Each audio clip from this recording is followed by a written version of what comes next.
All right. Hello, everyone. Thanks for joining.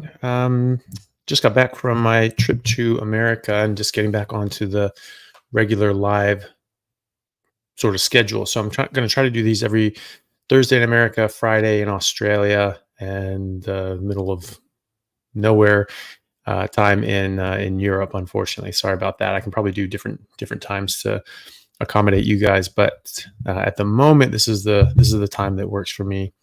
Um, Unfortunately. So, yeah, well, I hope everyone's been doing well. I was in San Diego for a week. I was there speaking at the Symposium for Metabolic Health. I was down there, and that went really well. That talk will come out in probably the next few weeks on Low Carb Down Under YouTube channel, and that's on ketogenic metabolic therapy for cancer and specifically GBM brain tumors, talking about the research and evidence that is currently available at the moment. And then went up to Alberta, Canada, and visited Maggie, who is the 82-year-old lady who's been doing carnivore basically her whole life, much longer than 65 years. She really just hated vegetables as a kid and never wanted to eat them, so she just didn't. And then when she was an adult and moved out, then she really didn't. And so she's been doing that her whole life, and she's fantastic. She's in fantastic health. She's 82. She does not look half her age, and she moves like a healthy 30-year-old. Climbing up and down tractors and farm equipment, and literally jumping over fences to go and grab a raging bull named Growler who's freaking out and got out of his pen, and got him wrangled back into where he was supposed to be, like it was nothing. And so that's just a testament to the health that you can gain and expect. And even at 82, like that's not end of life. That's middle age, as she says. She's middle aged, and she is. If you're aware that we are supposed to live on average 120 years, and so literally that's middle age, and she definitely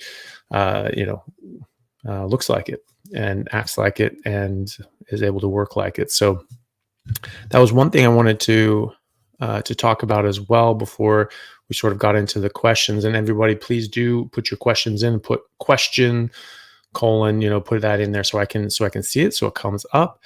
And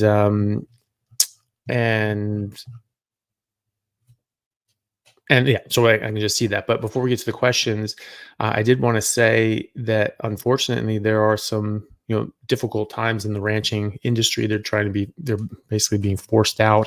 Things are getting more and more expensive. The land is being taken away from them and stripped away in various means. She has one of her huge parts of her land is taken over by the government and auctioned off to the highest bidder in the oil and gas industry, and they have a giant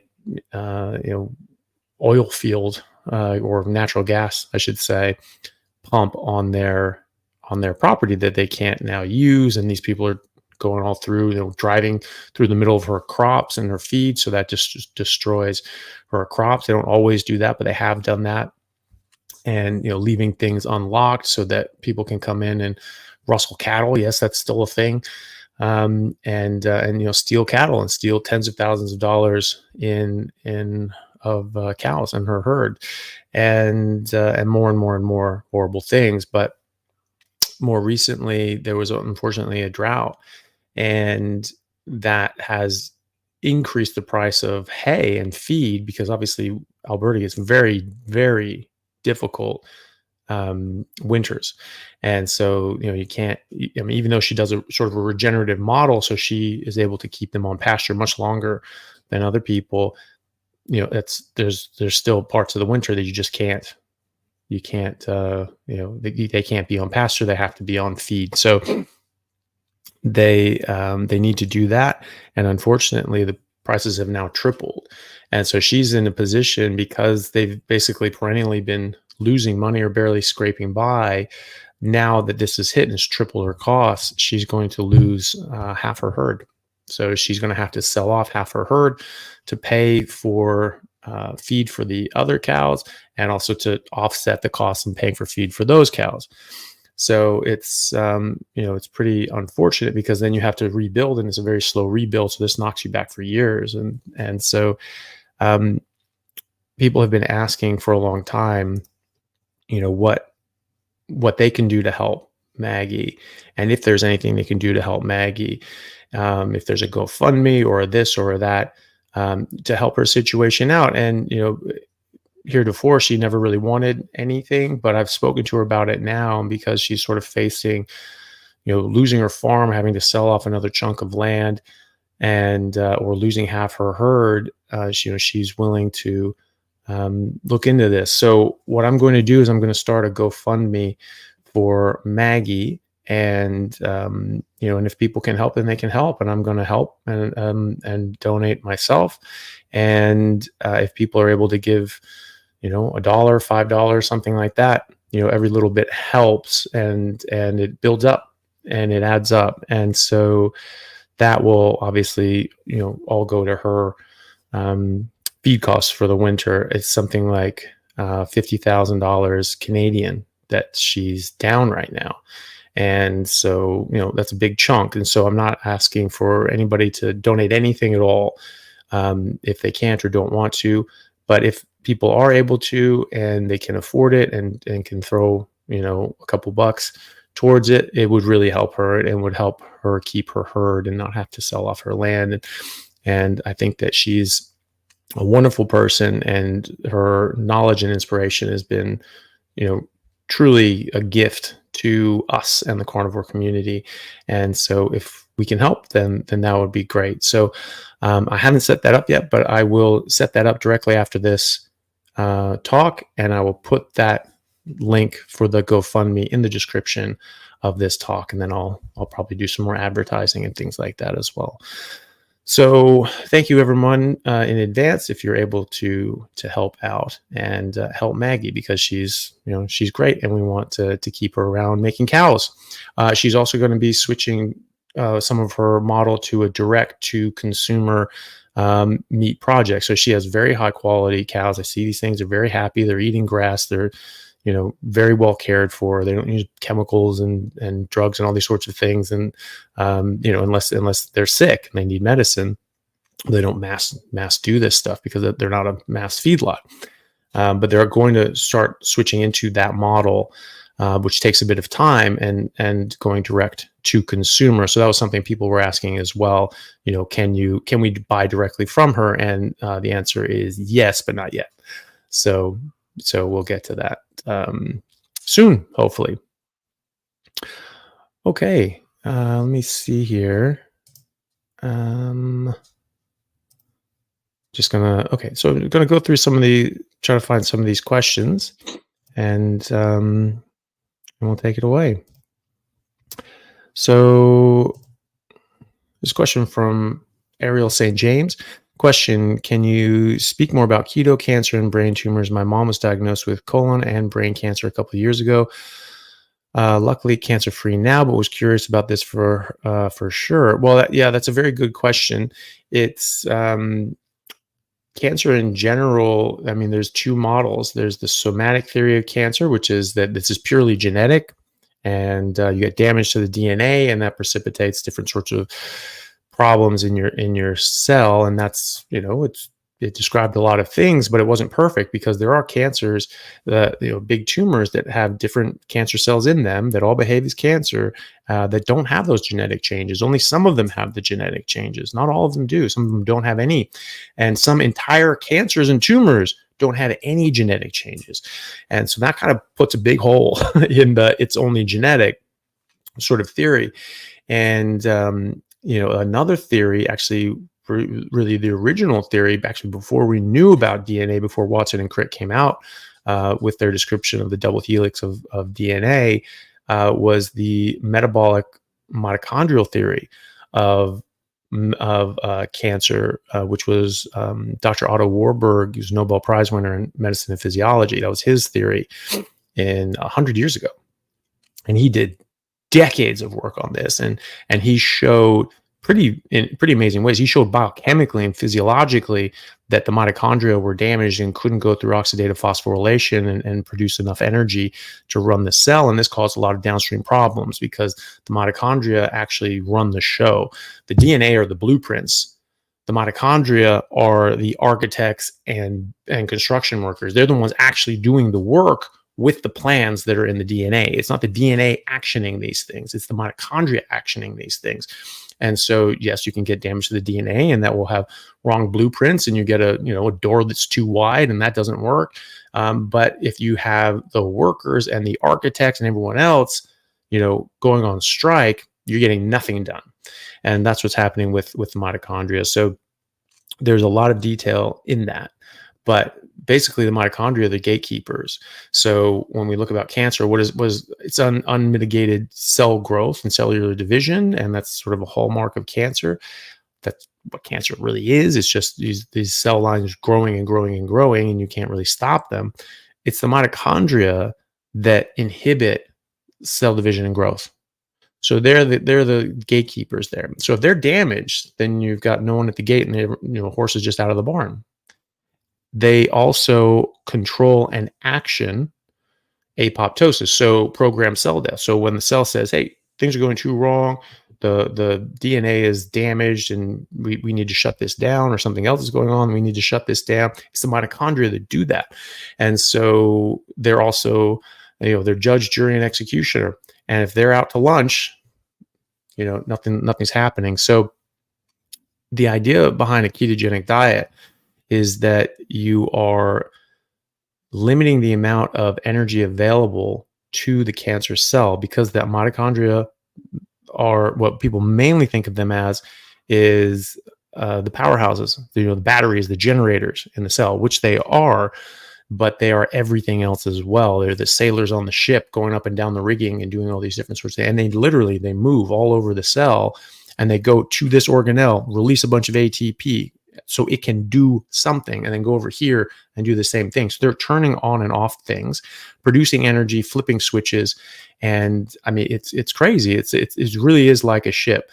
These mitochondria are going in there, and they're just running the ship. They're the little workers going around actioning things. So it's not just random stuff happening. There's a specific pattern of what they're doing. And God knows how they know, but it's extraordinarily complex.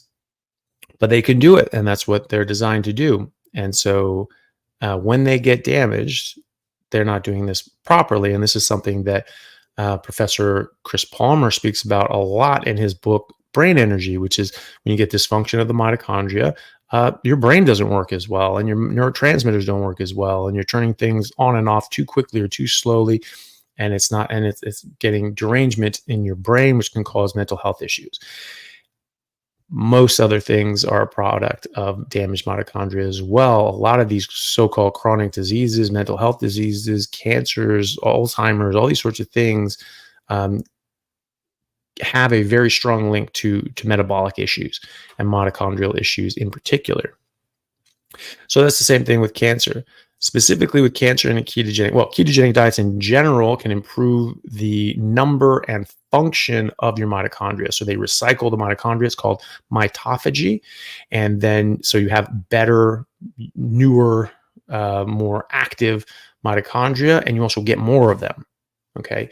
So after about 3 months or so on a ketogenic diet, there are some studies that show that you have 4 times as mitochondria, and they are 4 times as effective. So you have a massive, massive boost in your metabolic mitochondrial health. And this is part of the reason when people go on a carnivore diet, they feel fantastic at first. They're getting rid of all this poison and this crap, and they're getting all these nutrients that make them feel very good. But then as they go, they get better and better and better and better and better, because their mitochondria are getting better and better. Their hormones are improving. Mitochondria make testosterone and sex hormones and all these sorts of things as well. They carry the DNA for that. And so, and cortisol and all these sorts of things. These are so important and integral to your overall health and hormonal health and mental health. It's not even funny. So, being on a ketogenic diet, or at least having, low insulin, you're going to allow your body to have recycle these things, autophagy, recycle different organelles and mitochondria in particular, and make them run better and have more of them. So that's going to help that directly. With cancer in particular, because these mitochondria are so damaged that they cannot go through oxidative phosphorylation, which is how they most efficiently make ATP, which is the energy currency of the cell. You have to make ATP by another means. So it could be in the cytoplasm, like outside of the mitochondria, that your cell makes energy, because it has to make energy, right? So it goes through substrate level fermentation instead of oxidative phosphorylation. And there are detractors of Otto Warburg to this day that post back to like, oh, well, the mitochondria aren't actually damaged. And so look at this paper from 1975, where basically one of his detractors, Otto Warburg's detractors, who published this after Otto Warburg died, said, yeah, it was a nice theory and everything, but, it just turns out that the mitochondria aren't damaged in cancer cells. So that's out. And people still cite this. Well, we didn't have an electron microscope back then, Chief. Now we do. And we can see they're actually destroyed. They're mangled, and they absolutely don't have the function. We know this physiologically and biochemically. Otto Warburg proved that, and has been proven subsequently by other researchers, such as Professor Thomas Seyfried. But also we can see them. We can look at them under microscopic vision.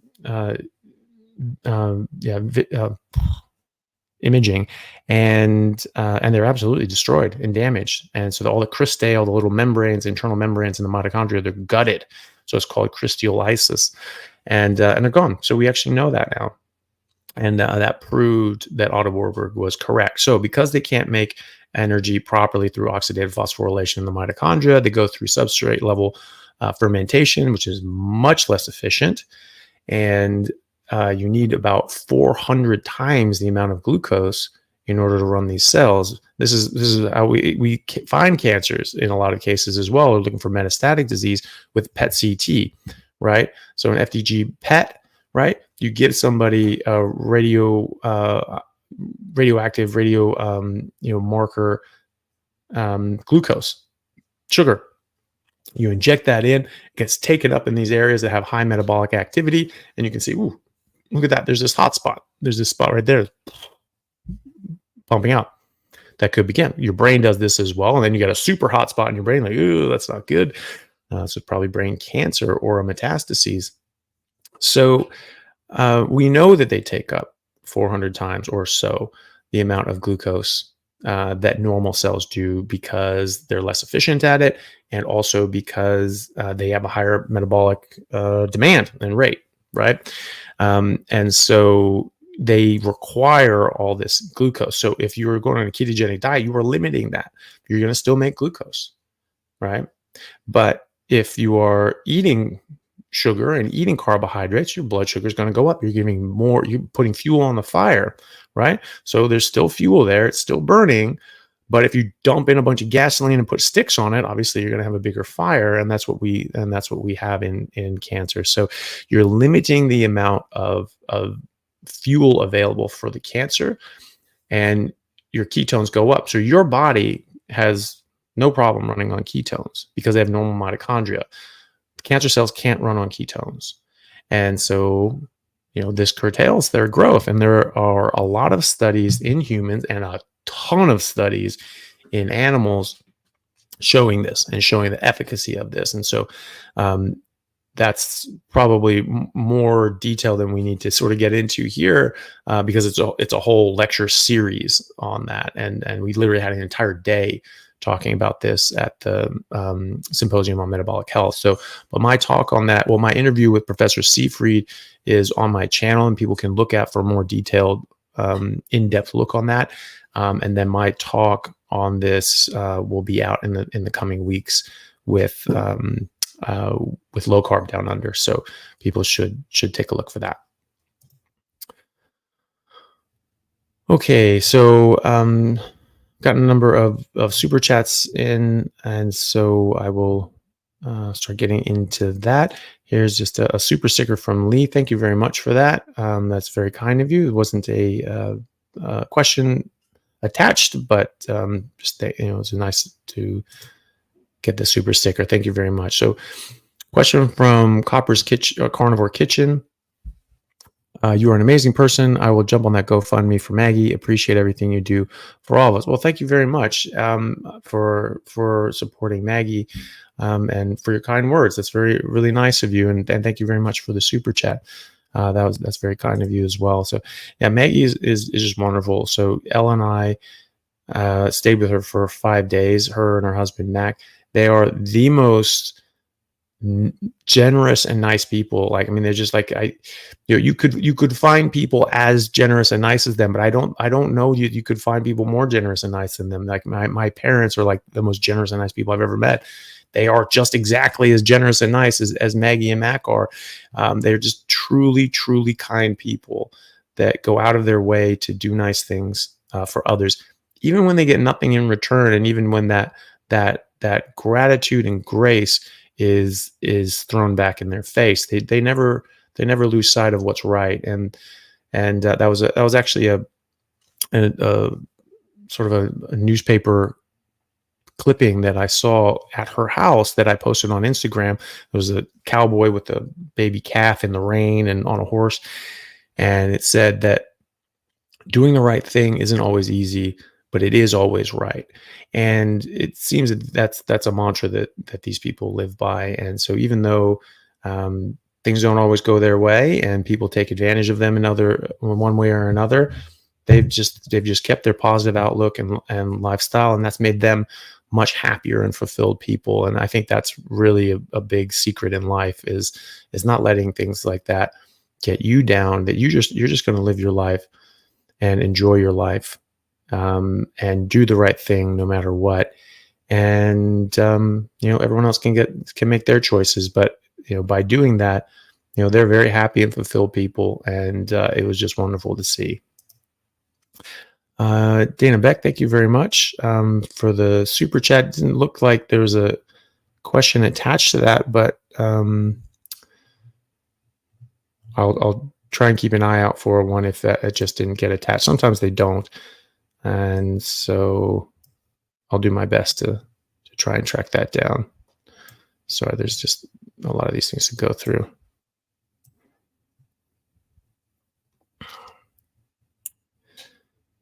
Okay. So I'm just trying to look through to see if Dana had a question they put in. Dana Beck, question. Here we go. Yeah, sometimes that happens. Question, can I keep taking my creatine monohydrate supplement on a carnivore diet? Yeah, you can. The thing is that it's it's probably not necessary. There's a ton of creatine in meat, and specifically in red meat, there's quite an abundance of it. So you actually get, you will get a similar amount. You have like it's been 20 years plus since 25 years since I've taken creatine or looked into how to take it. But normally, well, back then, you take like a loading dose, for like, 3, 4, 5 times the amount that you normally take for a few days to build up. And then you take like 5 milligrams or whatever the dose is. And for, daily after that. Well, that's about how much you'll get anyway, just eating a lot of red meat. And so, you'll probably get about your normal daily supplemental dose of creatine in that meat. So I don't think you necessarily need to. You will get creatine in the meat you're eating. Is more creatine better? Maybe. And you just try it yourself. And so, you can certainly go on a carnivore diet and just try it for a month without creatine, try it for a month with creatine. I mean, after you've been fully adapted, obviously, and try it for, maybe try it first with creatine and then drop the creatine for a month, see how you go, and see how you do with that, and just see for yourself. And if a bit of creatine added into that helps you, then that's fine. It's certainly not disallowed anyway. It's not. I don't think it's something that's going to necessarily harm you, as long as you're getting enough water. That should be fine. I don't know of any particular reasons why you would need to stop anyway. Another question from Dana. I volunteer at the Oz Cadet System. We go bush camping twice a year. Normally, we eat Army ration packs. What are my options? How dangerous is eating these these things twice a year for my body? I mean, they're not great, but it's like, if you drank twice a year, that's not great for you, but it's better than drinking, every week or every month or twice a month. So your body will get over these things, and as long as you don't slip past that, because the thing is that when a lot of times, like, if you make an excuse once, you'll make it 1,000 times. And so if you say like, well, I don't, this is sort of out of my control and I don't want to do this, well, then maybe you can stay away from that at other times. But the risk is that you start eating that, and then you think when you come home, what's the big deal of having something else at some point? So as long as you're able to get straight back on, your body will get over it. It's not ideal, but it is what it is. If you're able to bring pemmican, then that's exactly what you should do. So that's just dried meat, powdered up, blended in a high power blender, mixed with 50-50 weight ratio of the dried, powdered, ground up meat and rendered grass-fed beef tallow. And you just put that together, put it on a cookie tray, and that's it. 3/4 of a pound of that is 2,000 calories. So if you're working on a 2,000 calorie a day, schedule, which probably need more than that if you're doing a lot of stuff outside and you're, depending on how big you are, then, you can adjust for there. But at 2,000 calories a day, 10 pounds of pemmican equals 14 days of perfect nutrition, right? So that's what the Native Americans did. That's what people have been doing likely for hundreds of thousands, if not millions of years, because there's evidence of doing mammoth drops over 1 million years ago. And yeah, you're in an ice age. You always have a cold freezer. So maybe they didn't need to do anything. Maybe it just froze on its own, but maybe they had to dry it as well. We've been drying meat and preparing it like that, like pemmican, for a long time. Those were the iron rations. Bovril, that's just boiled down cow and put into a jar. That's how Napoleon fed his wars, was on just boiled down beef. And so you can do the same thing. I don't know if they make Bovril the same way again, as if it's just as nutritious, but as they did then. But either way, that's the idea is sound, that you can have dried meat or dried pemmican with the fat, a lot of fat. That's about 80% calories from fat if you do it in that ratio. And that's exactly what Maggie eats as well. She says herself she gets about 80% of her calories from fat. They get fat trimmings from the butcher, cut those up into little chunks, fry them up in a pan, and they would have just a pile of fat on their plate and on our plate anytime we're there. It was great, and it's great energy and great nutrition. Okay, so question from Limitless Lindy. I'm on oroxine for thyroid. I asked the doctor for a natural version like Armor, as Dr. Barry recommends, but my doctor looked confused and said there's no such thing here in Australia. Any ideas? No, there is. There is a natural form. What's it called? It's called like Nat Thyroid or something like that. Your doctor may not have clearly hasn't come across it. But it does exist. Yeah, you can get like natural desiccated, usually pig thyroid, and so you can find that. Just mention that to him. We prescribe that in our clinic occasionally as well, and then there are other options as well, because there's so many different things and nuances to thyroid. I mean, some people don't even convert T4 into T3, which is the active version of thyroid of the thyroid hormone, or the most active. And so generally the medications that are given are like thyroxine, which is just T4, because it's more stable and it lasts longer. So it's like a time release sort of thing. But if people aren't converting T4 into T3, it's useless. And so you need to give them either the natural thyroid, or you need to give them slow release T3, and because they don't make that conversion. So that's but yeah, it's absolutely available. It's just by a different name. It's not called Armor. Thanks for the super chat from Hoisin. I don't think I'm going to be able to pronounce your last name, so I apologize. Question, is there anyone with specific medical conditions that you don't recommend a carnivore diet for? Is red meat good for a person? My friend with a high level of iron. I believe so. I believe that that would be good for your friend. I believe that this is good for everyone, for the simple premise that all animals have an evolved, biologically appropriate diet that is unique to their species. And so this is why I talk about species-specific nutrition. Spe- Diet nutrition is specific and particular to different um, species. So food to a koala is different than food to a zebra and a giraffe and a dolphin and a human. But dolphins eat what dolphins eat. What is optimal for dolphins is optimal for other dolphins, and what is optimal for one lion is optimal for other lions. Now you can have discrepancies on tolerating suboptimal food, but there should only be one optimal food. And I have asked this of many people, and no one has been able to give me an answer. And that is, can you name one example in nature of two members of the same species that have a different optimal diet?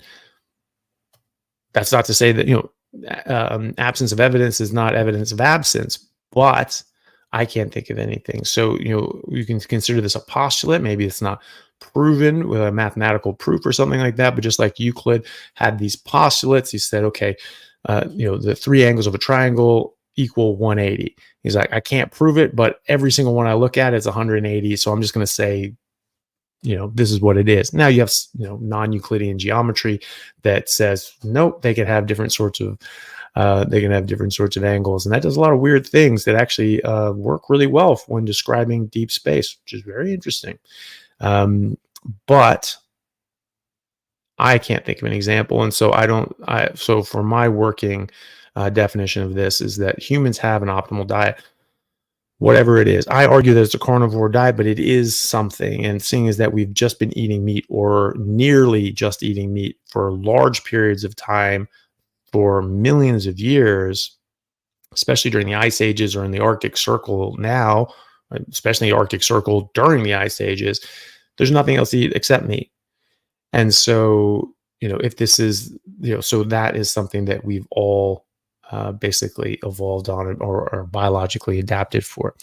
So I do believe that it would be optimal for your friend. And a lot of people with iron issues like hemochromatosis actually improve on a carnivore diet. So there's other things going on in their metabolism and their genetic expression that is being affected by the things that we are eating. Thank you, AP, for the super chat. Question: how does the carnivore diet support and heal autonomic nervous system in dysautonomia patients? Also, after 1 month on the lion diet, my HRV decreased significantly, upper teens. So, well, we don't really have a lot of data and understanding on how all these things are improved. A lot of these things are anecdotal. We have to look at there are thousands of studies on ketogenic diets in particular showing that they improve. And a carnivore diet is a ketogenic diet, and so you can extrapolate from those studies. I don't know of studies on autonomic nervous system dysautonomia, but I have seen a lot of miraculous neurological recoveries with a carnivore diet and just going on to a species specific biologically appropriate diet. And so I don't know the exact mechanism, but there could be many. When you're in ketosis, ketones run your brain better, they run your nervous system better. That's your brain and your nervous system's optimal primary energy source, fuel source. And the ketones also cross the blood-brain barrier, get into the nerves, get into the brain, and actually can reconstitute into structural material that the brain is made out of. You'll also get more cholesterol and saturated fat, which your brain is also made out of as well.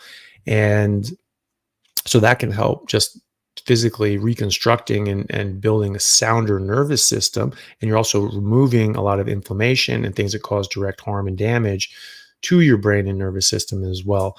And again, going back to the metabolic nature of a lot of diseases, When you're improving your mitochondria, you're improving your metabolic health, you're improving your brain health and your nervous health as well.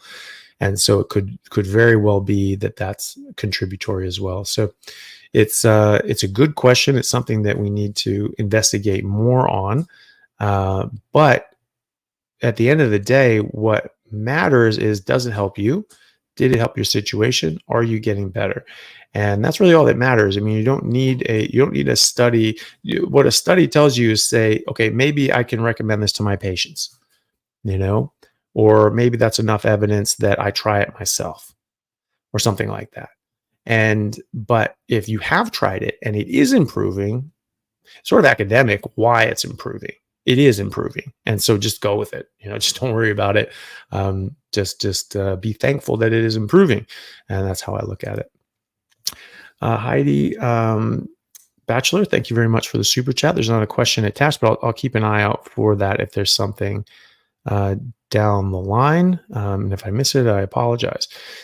But thank you all the same. Question from David Lee. Thank you very much for the super chat.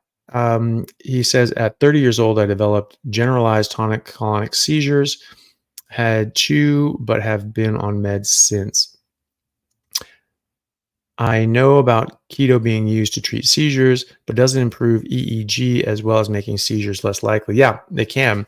And so, it's likely addressing an underlying cause or dysregulation that is precipitating seizures. And so there's about 100 years of evidence and data on this. And I've certainly seen people directly improved by a ketogenic diet, and a lot of mainstream centers still use this, especially in pediatric populations, and but also in adult populations. So I've spoken to many neurologists that absolutely use this in their practice and try to get people to change their diet first.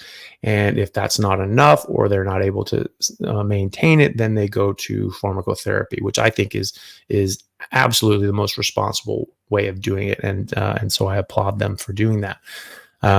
It's you're hitting the too hard, the too difficult button when you just go straight to drugs, and not everybody knows about keto and about these dietary measures that can help. But some people know about them and they go like, oh, but it's very hard for people to stop eating carbohydrates.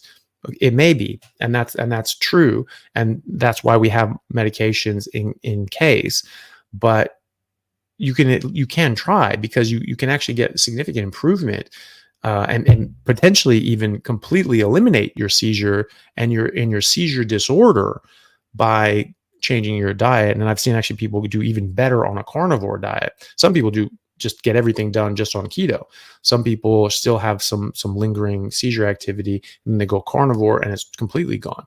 And especially getting rid of things like coffee and caffeine, that's a major one. I've seen people on carnivore completely eliminate their seizures that keto didn't quite get rid of. And then they had coffee, and bam, they had a seizure again. So that's something to remember, that caffeine is a neurotoxin. That's what it was designed for. It's an insecticide and a neurotoxin. It was designed to fry the brains and nervous system of insects trying to eat that plant that has caffeine in it. So just always remember that.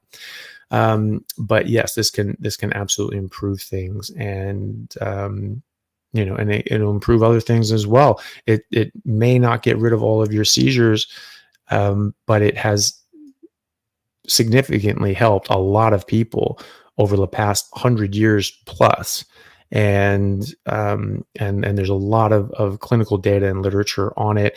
I saw a paper from Johns Hopkins, probably 20 years old at this point, but they were saying, they're like, hey, this is something that we used to do for 100 years, and some people just switched to pharmacological interventions, but this is something that still works, and it's something that we still do.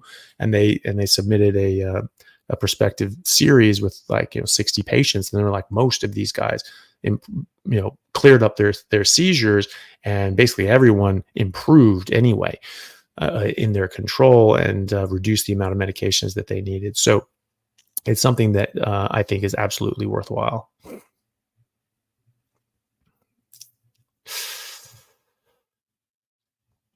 Okay. Holly Ruth, thank you very much for the super chat. And I apologize. There's going to be a bit of a delay between these questions because a lot of these questions came up about half an hour ago, and I'm just sort of rolling down to them. So I will get to all the questions, but just be patient with me. I'm just going to do these in order. So let me just check one thing, make sure I'm not on any sort of time crunch. Yeah, that's fine. So question from Holly Ruth. Slowly from a horrible diet to line for rheumatoid arthritis.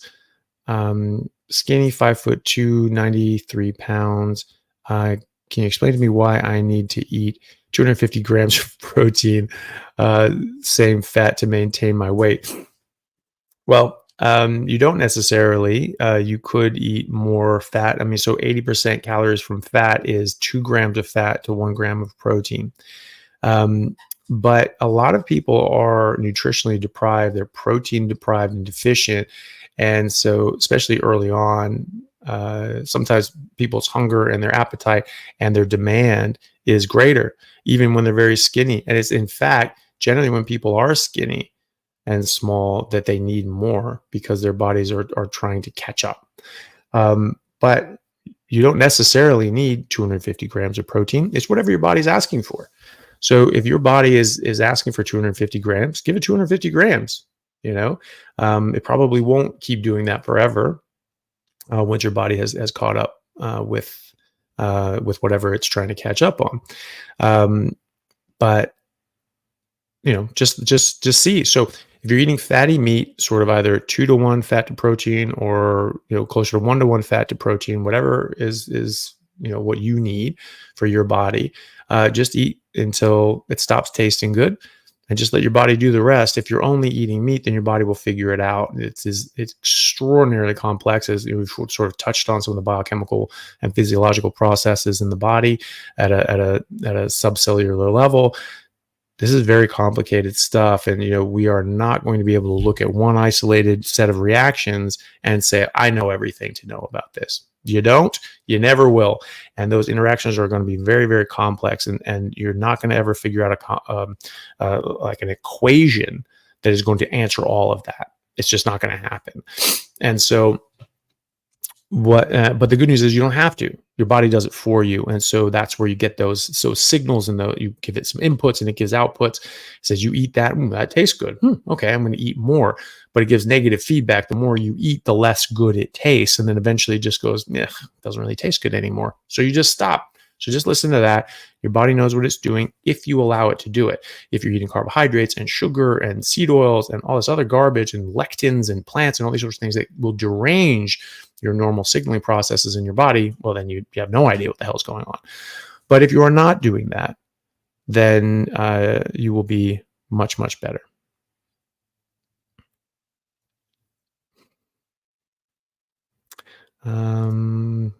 Great. So, question from Riker Ruiz. Thank you very much for the super chat. Have you seen anything on Charcot-Marie tooth and the carnivore diet? My girlfriend has it, and I can't find anything on it. No, that's a good question. No, I haven't actually seen anybody with that. Well, I don't know of any studies either, and I don't know anybody who has actually gone through that as well. Let me just take a look at something. There are dentists such as Kevin Stock and many others who are carnivore, and obviously this is something that oh,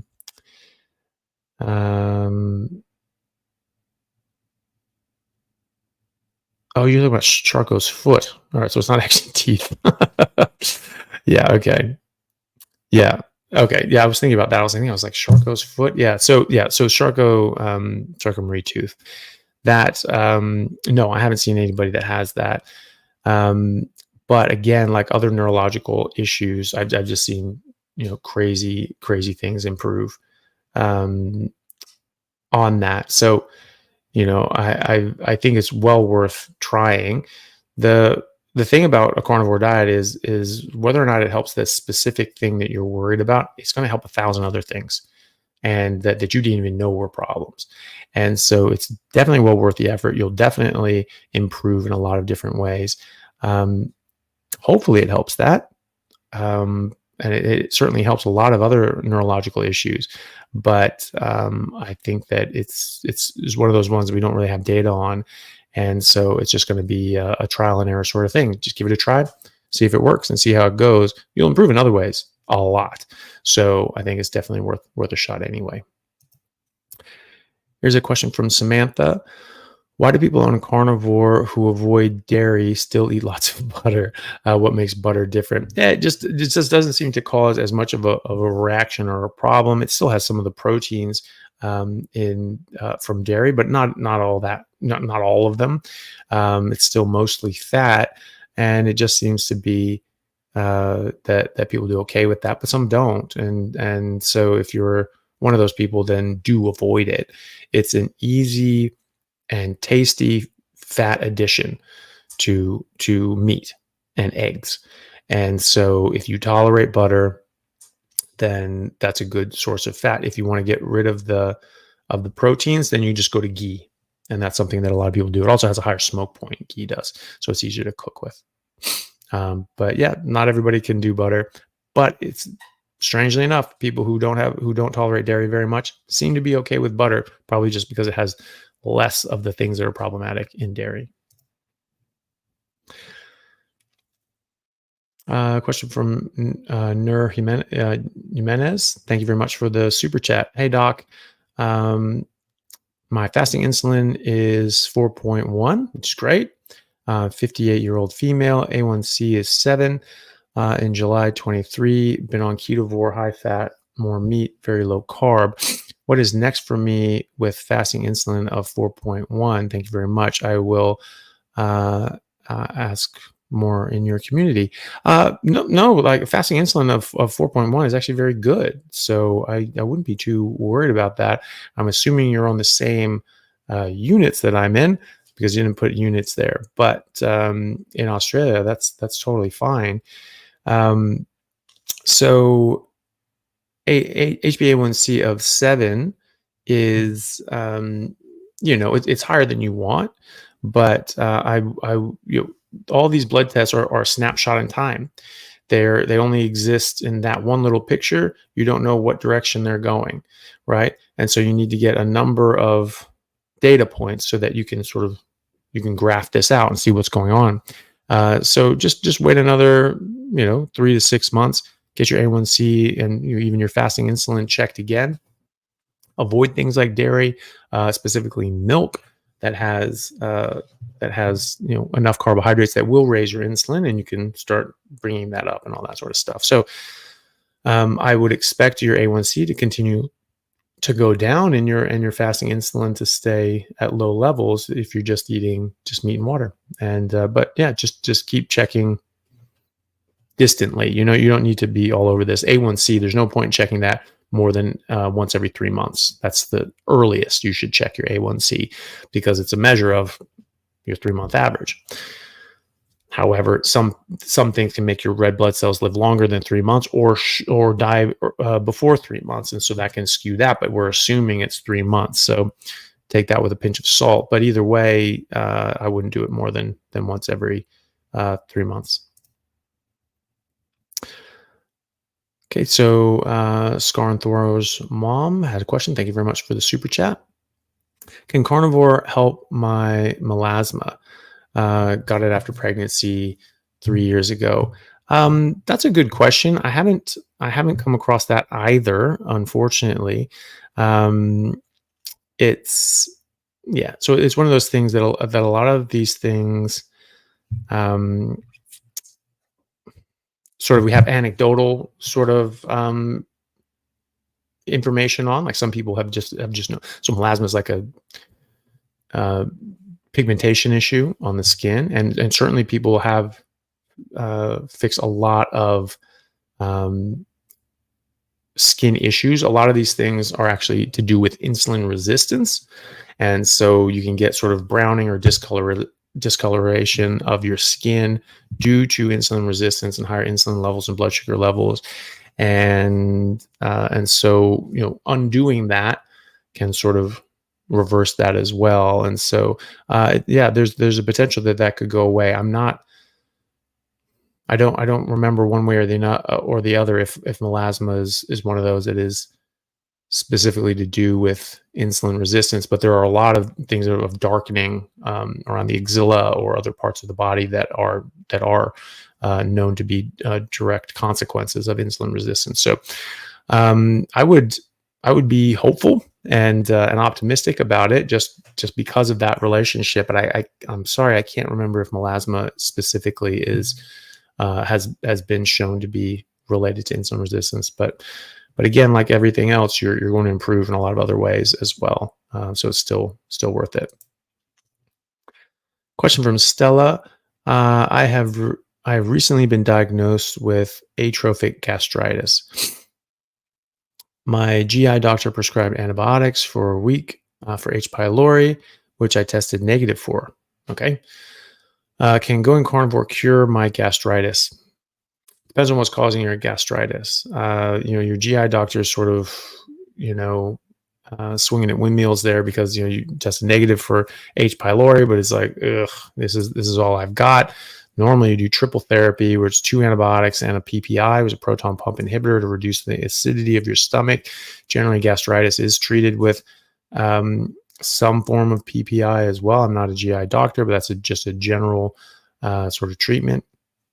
And so that can sort of help when you address the underlying cause and you start and you sort of reduce the acidity of your stomach a bit.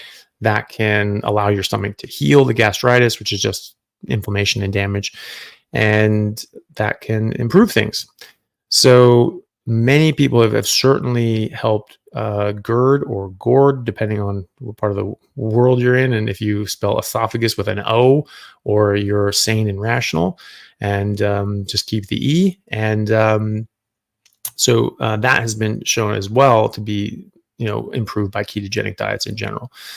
And so it could very well be that you improve on a carnivore diet, and I hope you do. But I mean, still, treat this in relation to your doctor and what they're recommending as well. I wouldn't just exclusively do dietary stuff. There is a role still for medicine, although I think much less than what we use it for now. Question from SN. Thank you very much for the super chat. Recommended electrolyte milligrams: magnesium, potassium, calcium for keto transition period and post exercise. On Ketovore, started to have tingling and lightheadedness. Dairy intolerant, safe to supplement. It is safe to supplement. I don't think it's going to harm you by taking those sorts of supplements, especially the ones that don't have any added sweeteners or flavorings. I would definitely avoid those strictly. So there are different products on the market that have that, just the normal no flavorings added, like LMNT, and I think Keto Chow does that as well. I'm sure there are others. Those are just the 2 I know of. I don't get any money from them. I'm not an affiliate with them. Those are just 2 that I know of. But I would definitely stay away from anything with sweeteners or artificial ingredients or flavorings. But I don't think that you necessarily have to take any of those things. If you have a deficiency, you're having a problem, and you try some of those electrolytes, or you get a blood test and you're like, oh, actually those are a bit low, sure, supplement with them. I don't regularly put my patients on electrolytes. I never needed them myself, and I have not yet had a patient who has needed them. And and I haven't seen anybody have any real direct issues when they sort of do things the way I suggest they do. That were my patient. Obviously, people go and do whatever the hell they want, and some people do take electrolytes without my recommendation. But the ones that have not taken them, I've never seen them have an issue, and I certainly haven't seen them have an issue on their blood tests. I have yet to test somebody on a carnivore diet who has low potassium or sodium. They may have started with low magnesium or calcium, but that goes up and improves just with a carnivore diet.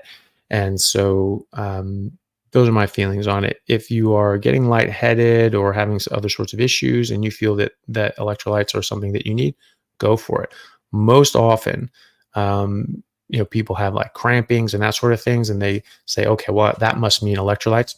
Not always.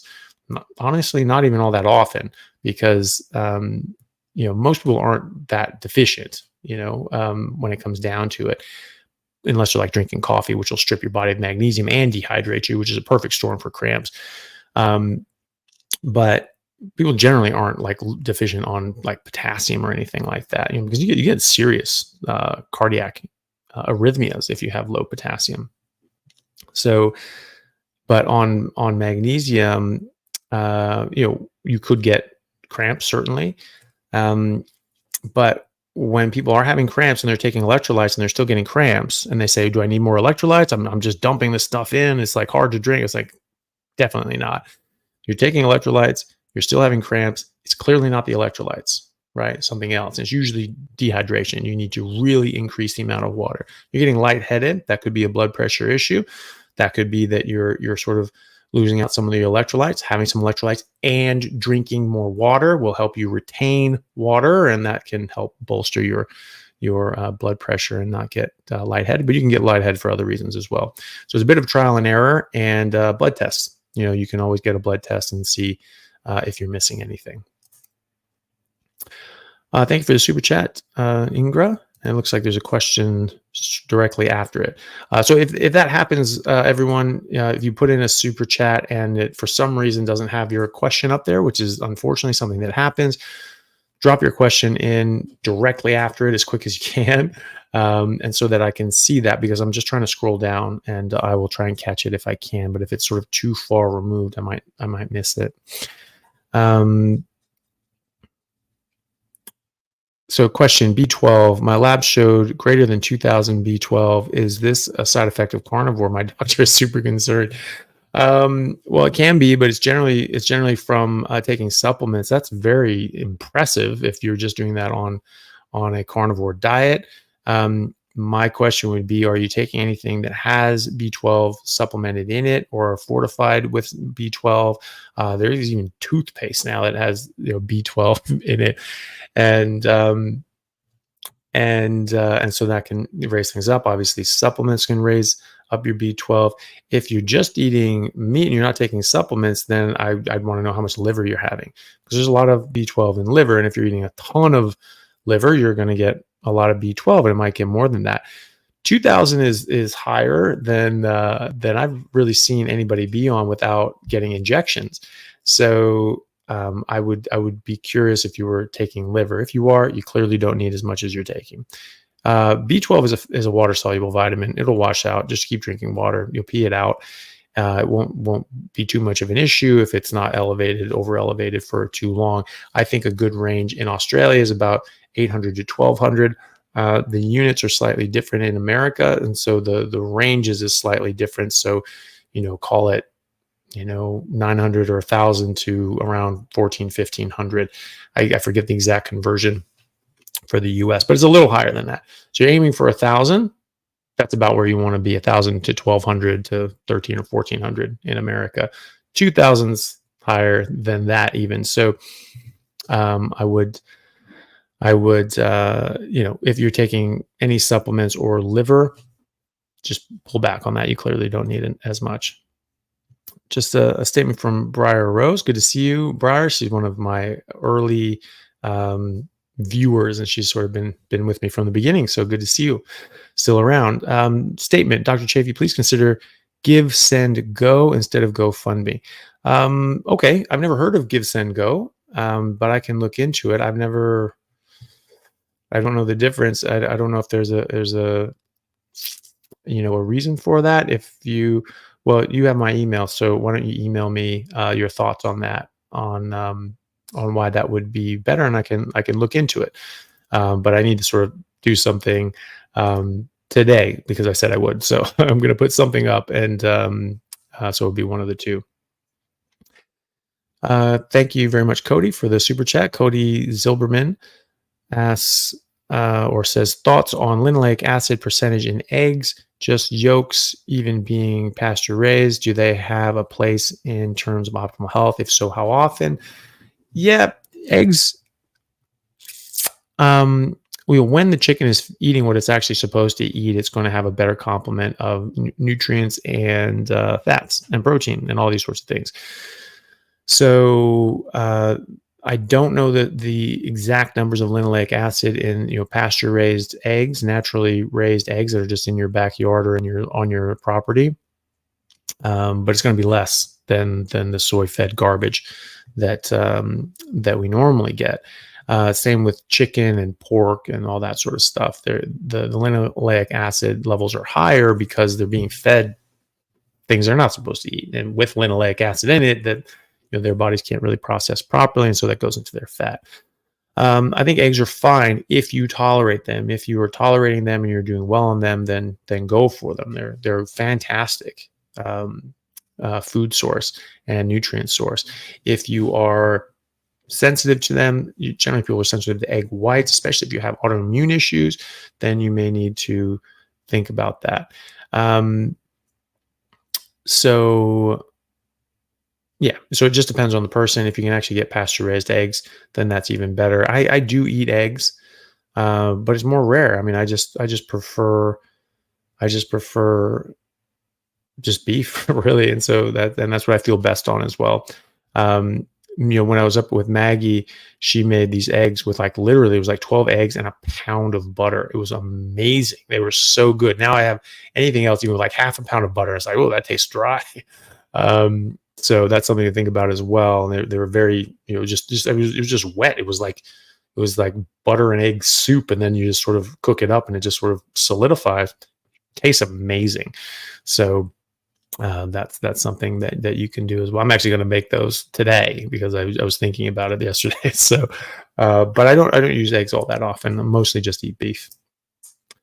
Thank you very much, Lee, for the super chat. There's no question, but I'll look if there's another question. Question from Harvey. Thank you very much for the super chat, Harvey. Harvey Fisher says, hey, doctor, it's Harvey from NSOF. We met in Wyoming. Oh, hey, great. Good to see you, buddy. A teammate of mine argued that there are no elite athletes on Carnivore because they can't perform well enough on Carnivore. What data can I use to counter that? So it's funny. I almost wore the T-shirt you gave me. I actually wore it yesterday in an interview. So that'll come out. And funny enough, that was with an elite athlete, a world-class, world-ranked wrestler who is on Carnivore and has never felt better in his entire life. It's a really nice guy. His name's John J. Chavez. He was a wrestler at Cornell, and he was an NCAA Division I All-American wrestler. He went to the Worlds. He was Greco-Roman, 3-time Greco-Roman national champion in high school, multiple national and international awards and competitions and things like that since then. So he wasn't carnivore during his competition. He's subsequently gone carnivore to help with other sorts of health issues. And now he's just getting, absolutely shredded and feels amazing. And he's saying that he's never felt better, healthier, and more physically active. And so he's actually going to be getting back in touch with his Greco coach, who's been involved with the USA Olympic Committee and Olympic team and things like that, about making a run at the next Olympics, because he says he's never felt better and he's never been able to work out and train better and put on and perform as well. So that's crap. But we actually talked about that last night. He said it can't be any good because these elite athletes, all the pros, they're not on it. It's because they don't know about it, right? And Usain Bolt, had a completely different technique, and sprinting technique was completely different than what other people were doing. And so you could say, well, Bolt, you shouldn't be running like that because no one else runs like that. None of the other top sprinters run like that, until he beat all their asses And then everyone said, huh, maybe I should run like that guy, right? So that's what it takes. It takes people to start doing it and show that there's an improvement.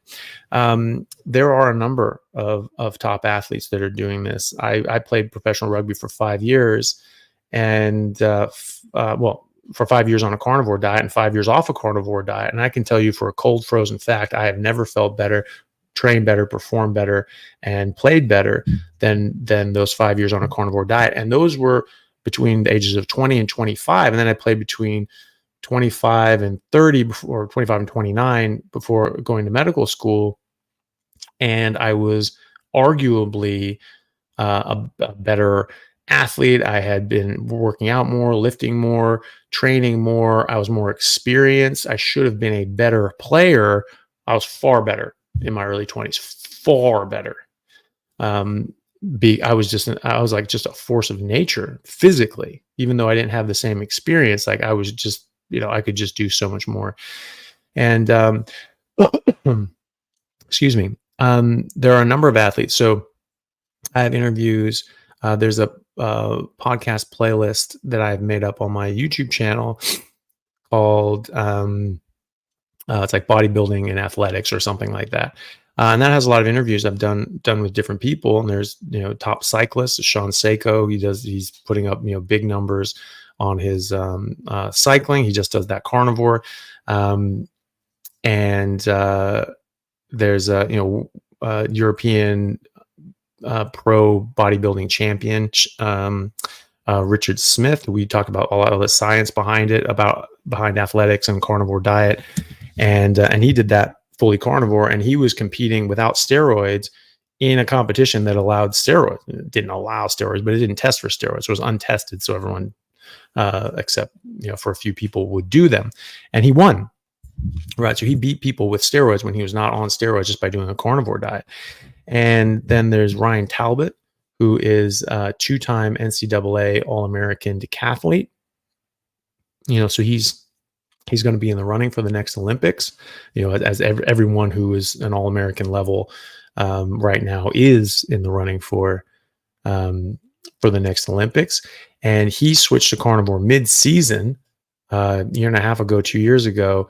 And he said that his performance just went to all new heights. And so now he can finish a 2-day 10-event competition, and his last event is his best event because he feels fresh and rested and ready to go, and everyone else is just destroyed. And he said that at the All-American National Championships, that a number of the guys in his division is at national, so these are all contenders for the Olympics potentially. That several of them couldn't even compete. They couldn't finish the tournament because they were just so broken and battered and tired. They just like, I can't do it. I can't perform. And he just felt great. And he did great on the last event, which is like a 1,500 meter run. And he set a PR at the Big Ten and then at Nationals a few weeks later. So, he's performing better than anyone. Or better than ever, I should say, and better than most people. And he was saying physically, there's nothing holding him back right now. It's just technique. It's just learning the events and getting better at doing the events. But physically, it's all there. And then there's so many more. So many more. There are a number of professional rugby players in Australia right now on a carnivore diet. There's a guy, always forget his name, but big old island dude. And he did a newspaper article about it. They interviewed him, and he spoke about how he just revitalized his career. So he was a superstar in rugby league here in Australia, and was just crushing fools. And and then was just sort of getting older. He was over 30. He was in his early 30s, and he was just slowing down. And he just wasn't able to compete at the same level. And so he was basically coming to the end of his career. And then he went carnivore and revitalized it. Now he's a top player again, just crushing it. And now he's got, a decade more experience than everyone else. And he's physically more dominant. And there is, and I know a number of sports medicine doctors here in Australia that have a lot of professional rugby players as their patients and have them on a carnivore diet. and they don't go public with it because it's an advantage, because you can increase your testosterone even as a professional athlete by twofold. I've seen that happen. Talbot, we talked about his blood results on the last podcast I did with him. We've done two. And he said that his testosterone levels went up from somewhere around 760 up to 1150 in a year of going carnivore. That is a massive, to the point that the NCAA started testing him for steroids, and we're like, shit, he's not on anything, and everything's physiological. So great, keep doing it. That is a massive, massive, massive advantage. So, forget all the, the energy dynamics and everything like that, which are massive on a carnivore diet. Doubling your testosterone is going to be extreme advantage in any sport, which is why people inject themselves with hormones, right? That's an advantage. That's a competitive advantage. That's what carnivore gives you.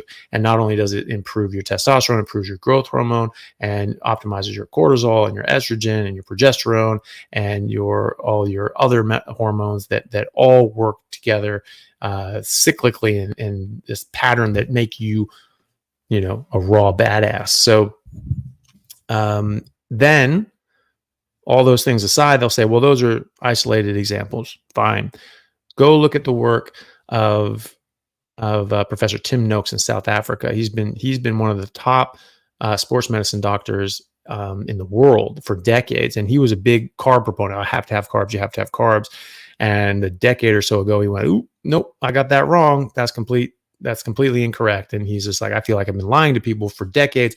I need to undo this." And so he's been undoing that. And so he has the Noakes Foundation, which is putting out clinical trials and clinical research on top athletes and showing that going on a ketogenic diet, you don't lose anything in your athletic output. And in fact, you increase your potential, because instead of just running on your glycogen and your carb stores, now you're running on fat stores.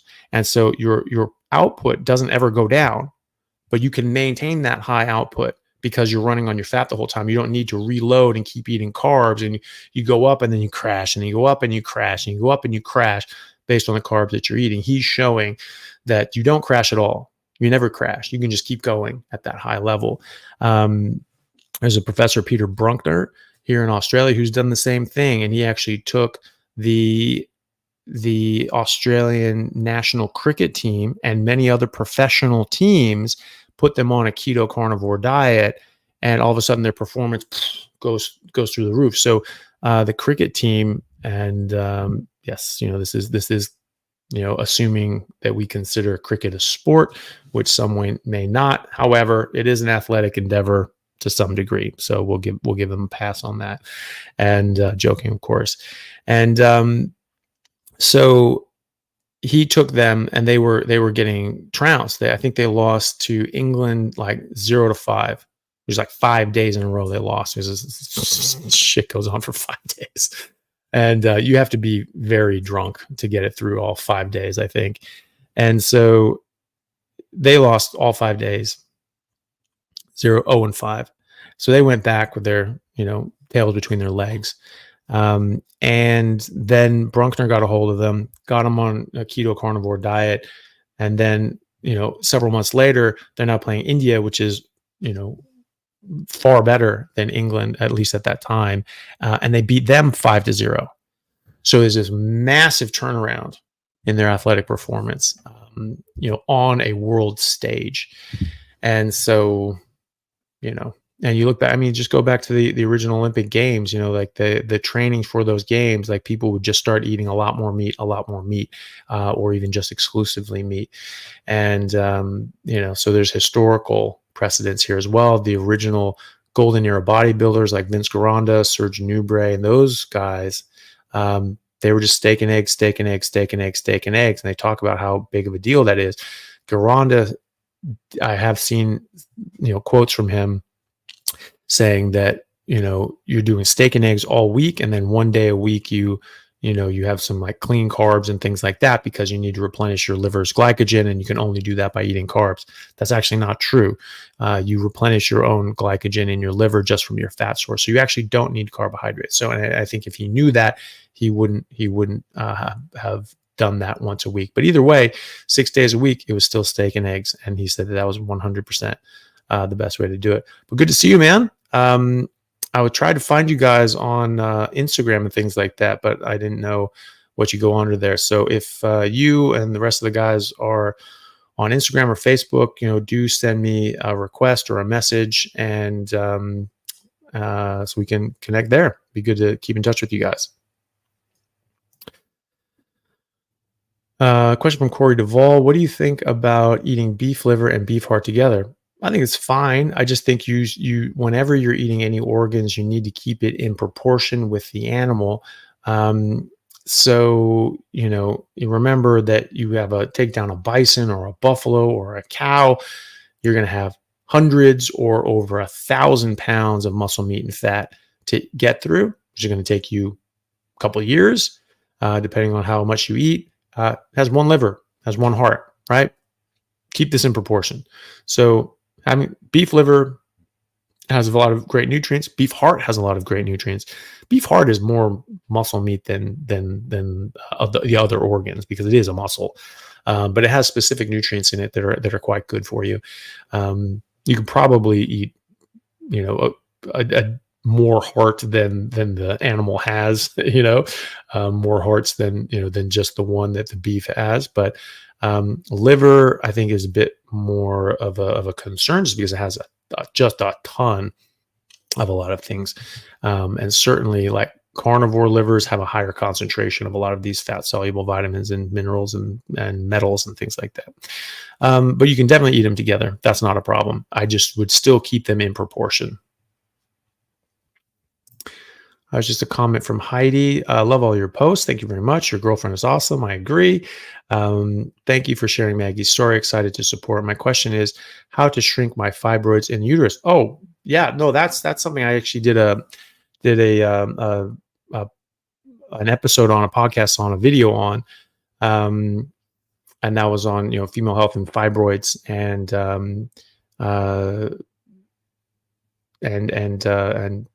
a few other PCOS, PCOS and fibroids. That has to do with insulin resistance. So you're getting insulin resistance and high blood sugar, and that's going to grow those fibroids. So going on any sort of ketogenic diet, which a carnivore diet is, but it needs to be ketogenic, that's going to shrink your fibroids. Potentially. I mean, that's what can be seen in the literature, and I've seen that in practice as well. But you can't do the honey and fruit sort of things. You really need to get away from carbohydrates and sugar and just go meat. And that should help. So hopefully it does. And thank you very much for all your kind words and for supporting Maggie. She deserves it. Question from Austin Cornish. Thank you very much for the super chat. Your videos get me through my workday every single day. Oh, well, that's good to hear.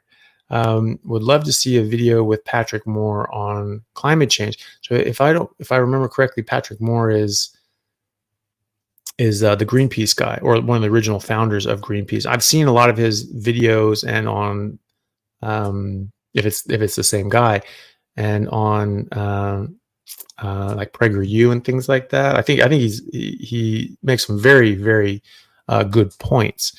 And so yeah. So I mean that's the thing. That's a bit of an issue, is that you have to be very careful about how you talk about those sorts of things if you want to keep your channel moving. I did a video on regenerative farming, and that topic came up, and we didn't go into details and things like that, but the word came up, and after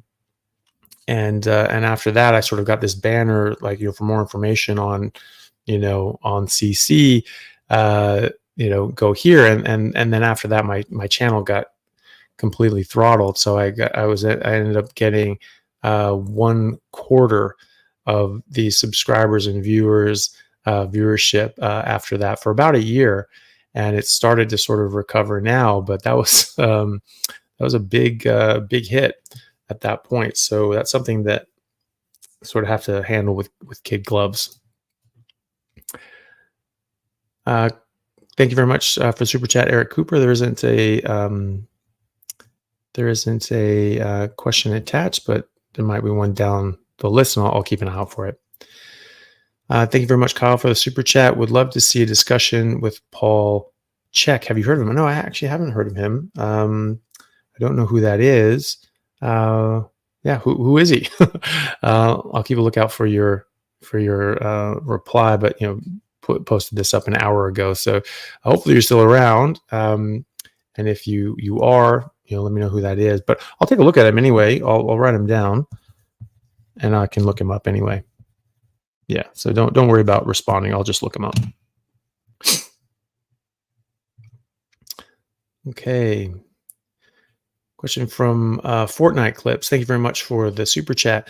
I've been on strict carnivore for nearly 3 weeks, and I can't seem to get my blood ketone levels over 0.4. My glucose still averages 95. How is this possible? I've had 0 carbs. Don't worry about it. So, the Inuit don't have very high ketones. I have no idea what my ketones are. I don't much care.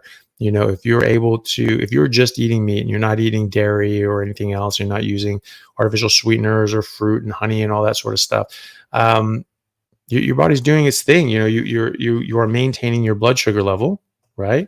So that means that you are mobilizing energy from your fat.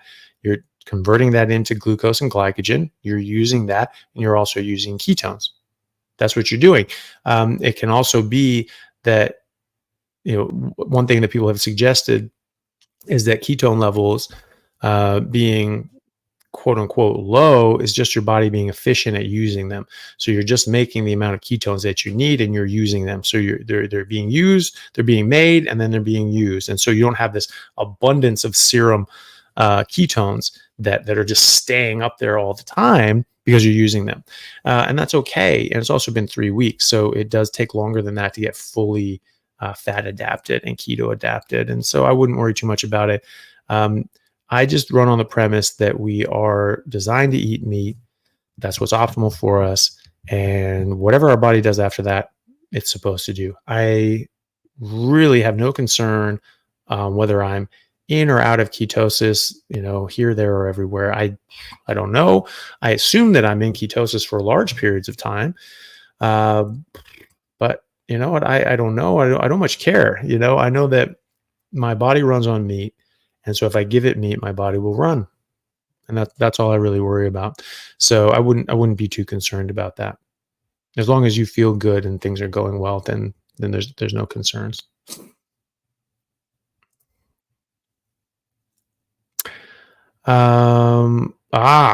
Okay. So that makes sense. So RL, thank you for the super chat from Canada, it seems.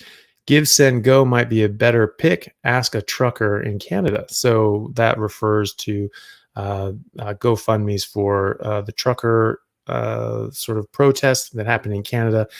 And they got all of their GoFundMe things frozen and their bank accounts frozen and all that sort of stuff too. Okay, fair enough. I will look into that. Give, Send, Go. Okay, fair enough. Thanks for that.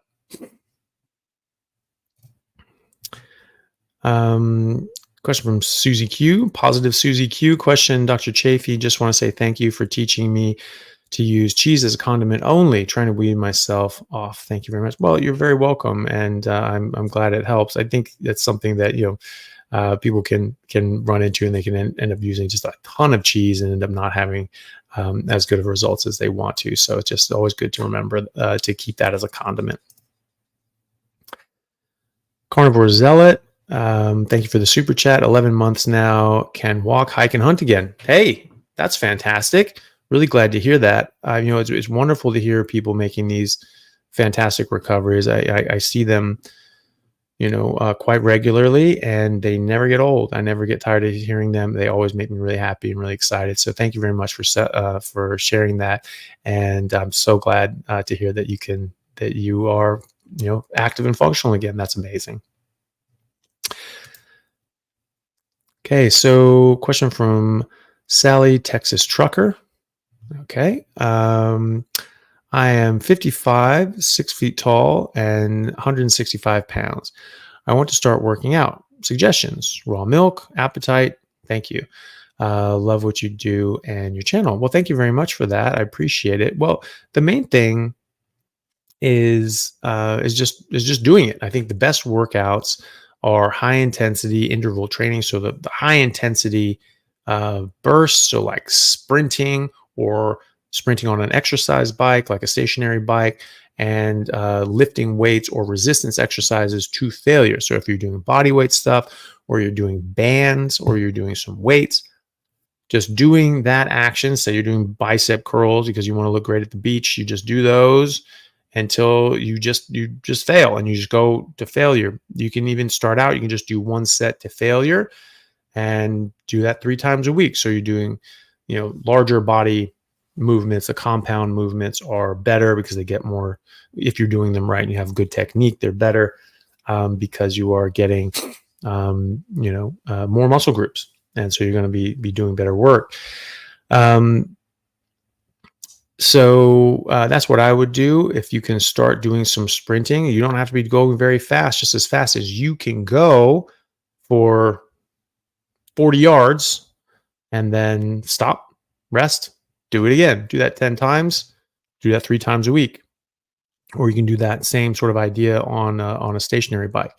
And then just doing, push-ups, squats, or push-ups, body weight squats, and pull-ups, one set to failure 3 times a week. That will make a massive difference in your life. And if you want to start increasing that from there, you can. But that's a great place to start. You don't need raw milk. You do not need carbohydrates. In fact, you do not want carbohydrates. Your body runs much better if you just let your body run on fat. And because that's what you're designed to do. That's your gas tank. So I think that you might feel okay at first, but then your energy will suffer as a result of that, because your insulin's up, and once you work through the carbs that you've gotten from the milk, then you're going to not be able to mobilize more energy from your fat, and that's counterproductive. So as far as appetite is concerned, same thing. Just eat until fatty meat stops tasting good. If you're working out more, your appetite is probably going to increase, and your demand for food and nutrition is going to increase as well. And so I would just be mindful of that, and still give your body what it needs. Rob Nell, thank you very much for the super chat. There's not a question attached, but I'll see if one is below. Question on electrolyte. Okay, so we found that, but I'm not seeing the question on electrolytes. Let me see if I can scroll down here.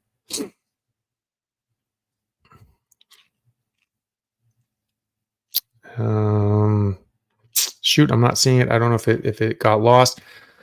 Well, electrolytes in general, I don't think you need them necessarily. You can get them tested, or if you're having problems that you think are related to electrolytes, you can just take them. I think they're perfectly safe to take, as long as you're taking them without sugar or sweeteners or artificial sweeteners or artificial flavorings.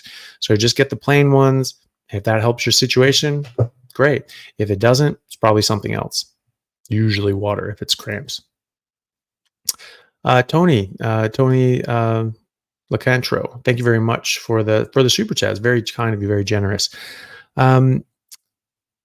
He says, it was your 60 minutes interview that inspired me to start this diet. Oh, very cool. I'm glad that was good for something. Stunning results so far, and the weight's melting off now. Do you have any catch-ups in Perth? Well, I'm really glad to hear that you're doing so well, and that's fantastic to hear. We have catch-ups in Perth.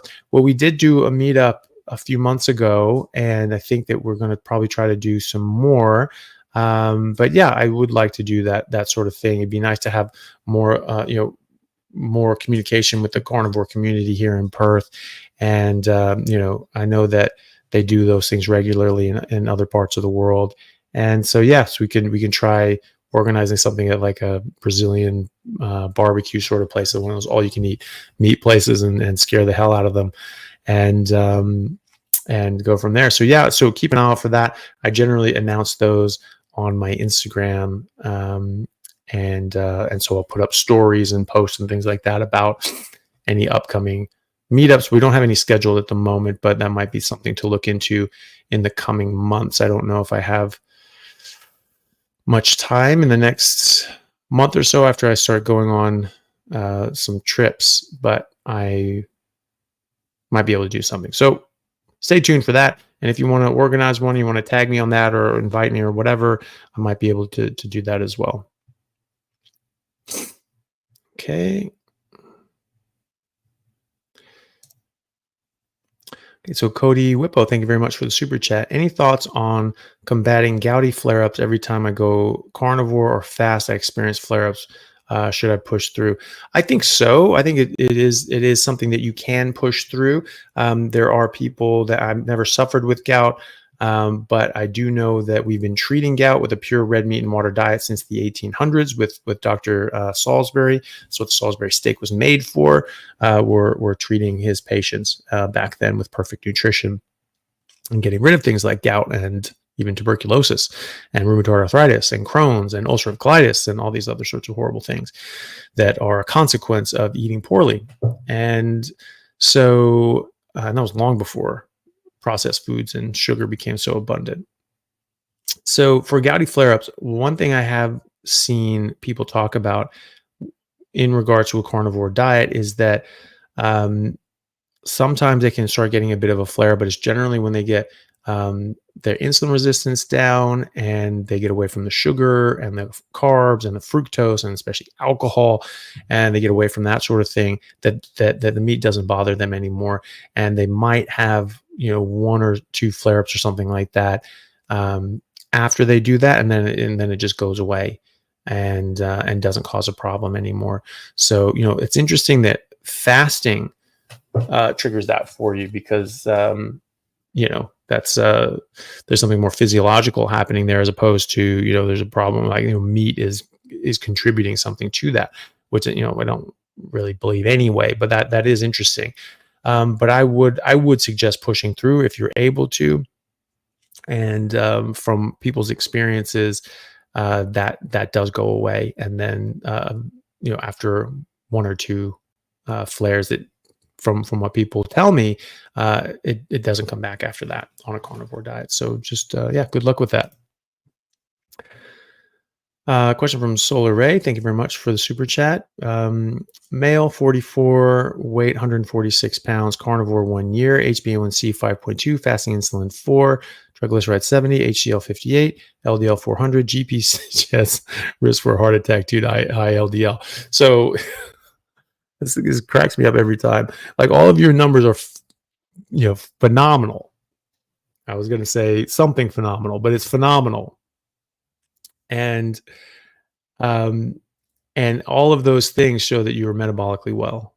And all of those things show that you're actually low risk for heart disease. Your HDL is up, your triglycerides are low. That means you don't have metabolic syndrome. Your HbA1c is great. Your fasting insulin is excellent. That means you don't have diabetes either, which also means that's another contributing factor to metabolic syndrome. So LDL, you might point out to your doctor that there are over 100 different kinds of LDL. Which ones are bad? And are they all bad? And if they're not all bad, why is it that these are bad? Because he doesn't know what kind you have. But with high HDL and low triglycerides, it's very likely you have pattern A LDL cholesterol, which is the high density, the large buoyant LDL cholesterol molecules, which are what your body make, because it's what your body needs, and these are good for you, and your body's made out of cholesterol. And and you can also point out to your doctor, ask him, it's like, okay, is fasting good for health? Is fasting good for cardiovascular health? Studies show that it is. And then, but if fasting is good for health and cardiovascular health, why is it that fasting increases your LDL just exactly as much as a carnivore diet does? And so doesn't that mean that, that would be good for me? Because whatever's happening to me when I'm fasting, that improves outcomes for health and longevity and cardiovascular disease. And one of the consequences of fasting is your LDL goes up a lot, right? And so, it goes up exactly the same amount as it does with a carnivore diet, or a ketogenic diet. And so you can just sort of point these sorts of things out. But even if you had pattern B, the small, dense, damaged, horrible LDL cholesterol, which I think is probably more the smoke and not the fire. I don't think any cholesterol is causing heart disease, not your body's cholesterol, maybe plant sterols and things like that, which actually appear that they might be what's actually building up in your artery walls, not your own cholesterol, even your SDL, LDL potentially. But either way, even if it is SDL, LDL included in that, it's something that's being used in a disease process. They aren't causing the disease. Okay. So, but even then, if you have high SDLDL, which is a marker that your body is overall being damaged, and other processes are happening and harming you, that it's, was it the Pure study, I want to say? Anyway, there was a study that showed that it was like a 1.7 times increased risk of cardiovascular disease or problems with high SD-LDLs. Okay, so 1.7x, that's a 70% increase. My God, very scary. 70% increased risk in heart disease. Jesus. Okay. So that's relative risk. That's not like total risk, right? Because that's going to be much, much smaller. But if you look at metabolic syndrome, which you don't have, or probably don't have just based on these, because metabolic syndrome, one of the criteria of metabolic syndrome is low HDL and high triglycerides, which you don't have. You have the opposite. Nowhere in there is in the criteria is anything to do with LDL at all, right? It's only HDL and triglycerides. Why is that? Maybe it's because that's the only thing that actually matters. Okay. And with metabolic syndrome, if you have metabolic syndrome, you are 6 times more likely to develop heart disease. So that's 600% increased risk. There's a lot more. Type 2 diabetes, which again, you don't have based on your HbA1c and your fasting insulin, right? You don't even have insulin resistance. So, so not even pre-diabetic, right? So, diabetes, type 2 diabetes increases your risk for heart disease by 10-fold, right? So it's 1,000% increased risk, right? So you don't have diabetes, you don't have metabolic syndrome, and you don't have SDLDL, and he's freaking out because your LDL is high. So that is something that you're going to need to point out to him. But I would not be, worried about that. That's pretty close to what my numbers look like, and I'm more than happy with them. I don't know. I don't think my LDL is necessarily as 400. I don't know what it is this one. I just got it checked. I'll have those results soon. But if they were, I just wouldn't care. I just wouldn't care because LDL was never the problem. It was a scapegoat. It was blamed instead of sugar. Okay. And we have that was published in JAMA in 2016 that the sugar companies paid people off to do that. Harvard professors, other professors from all over the world. This was a scam. And yet we know this. This is a hard historical fact. This is a matter of record. And yet we're still going on about cholesterol. That was never proven to be the cause. It was never, ever proven to be a cause. There's no causative studies. There was only correlative studies. And those correlative studies have been shown to be fraudulent. Why the hell are we still talking about it? I don't check cholesterol unless someone specifically wants to know. And I don't care about cholesterol because it just was not the cause of heart disease in the first place. It was a scapegoat. And so I just think we need to ignore it. And as far as that is concerned, there are other things that this can tell you. I don't think that's one of them, though. I don't think that heart disease risk is one of them, except, for the fact that if you have high triglycerides and low HDL, that could be part of metabolic syndrome. And that is an increased risk for developing atherosclerotic plaques and heart disease. Total LDL just absolutely is not. I just think that's complete bullshit. There's a study with over 11 million people showing that higher LDL cholesterol of any description, but they didn't look into SDLDL or large buoyant or what are the other 100 plus kinds of LDL molecules. Just total LDL. They found in 11 million people that higher levels of LDL cholesterol were correlated with longevity, longer life, lower all-cause mortality. What the hell are we doing here? Why are we freaking out? Why are we getting people's LDL cholesterol down? You know, if you can believe those correlations and running away at the mouth with all these other correlations that are much weaker, then what you're doing by lowering LDL cholesterol is you're shortening lifespan. Doctors should not be doing that. That should not be what doctors do. Doctors should not be in the business of lowering people's life expectancy. That's not good practice in general. You know, I mean, if nothing else, it gives you less patience. So, you know, not a good idea. Salty Texas Trucker forgot to add, been eating caveman for a month and started feeling amazing. That's great to hear. We'll keep eating caveman and just incorporate exercises as you can, just with the anaerobic sort of exercises, the high intensity interval sort of resistance training and sprints, and you'll do great. Andy just saw this comment. Russia is cheaper than UK. I live on £2.50. And once you stop buying things that aren't food, great. So there you go. Carnivore diet doesn't have to be prohibitively expensive. You can do it on a very low budget, and you know, ground beef and things like that are pretty cheap. Eggs are pretty cheap too, so you can do great on just that. Kyle McCarley, thank you very much for the super chat. Do you think the narrative of red meat being terrible in high amounts was ever founded by any evidence, or just a plot to move people away from a healthy animal diet? Well, I don't know what the motivations were, but absolutely do think that it was complete bullshit. You know, there was never evidence of that in any real degree. You know, that was something that they lumped in red meat with cholesterol because it had high cholesterol and saturated fat, and cholesterol and saturated fat cause heart disease. Oh my God. There wasn't anything else. And oh, well, there's correlation. Okay.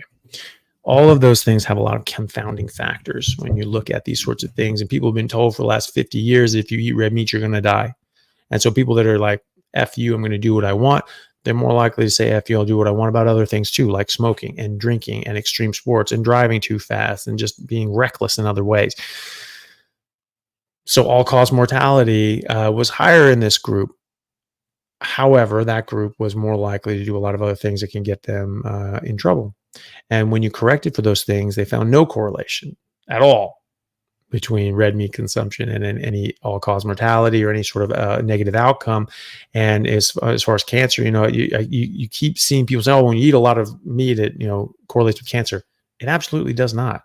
When you look at really poorly designed studies and epidemiological studies and nutritional surveys that are, again, poorly designed, because you have well-designed ones that will actually give you decent information. These are not well-designed. These are poorly designed. You look at those, yeah, sure, okay. Yeah, meat's correlated with cancer weakly, very weakly, right? But the University of Washington in Seattle, they published a major paper last year looking at all of these studies. They looked at hundreds of these studies. They said that they were weak.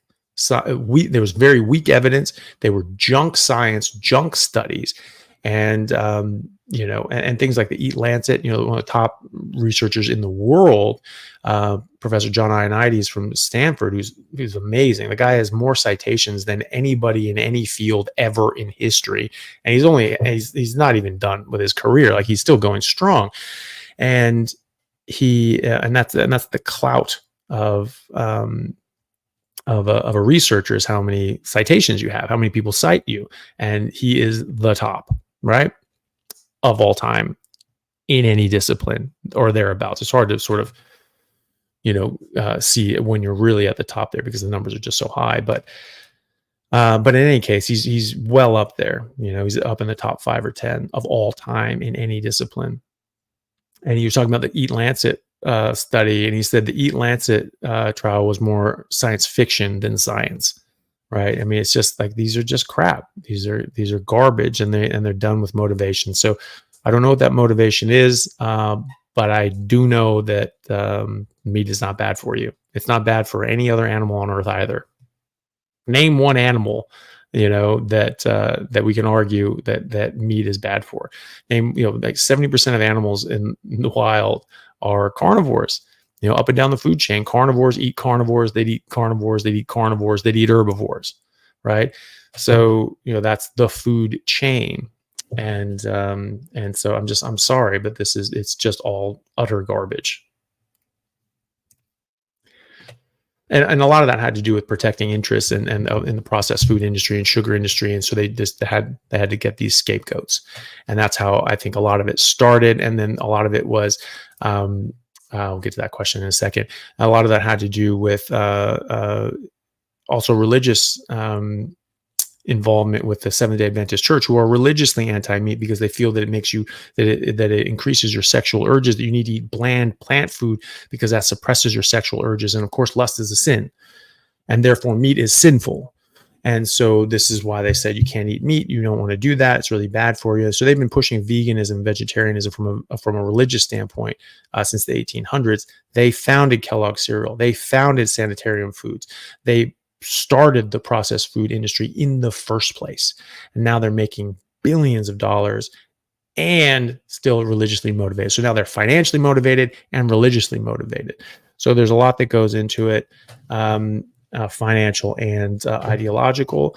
And now it's being driven in with the whole you're going to destroy the planet thing, and the cow farts are just the end of the world. It's like, you're just an idiot if you believe that. I'm sorry, but this has been shown time and time and time again. I mean, animals are a part of the environment, right?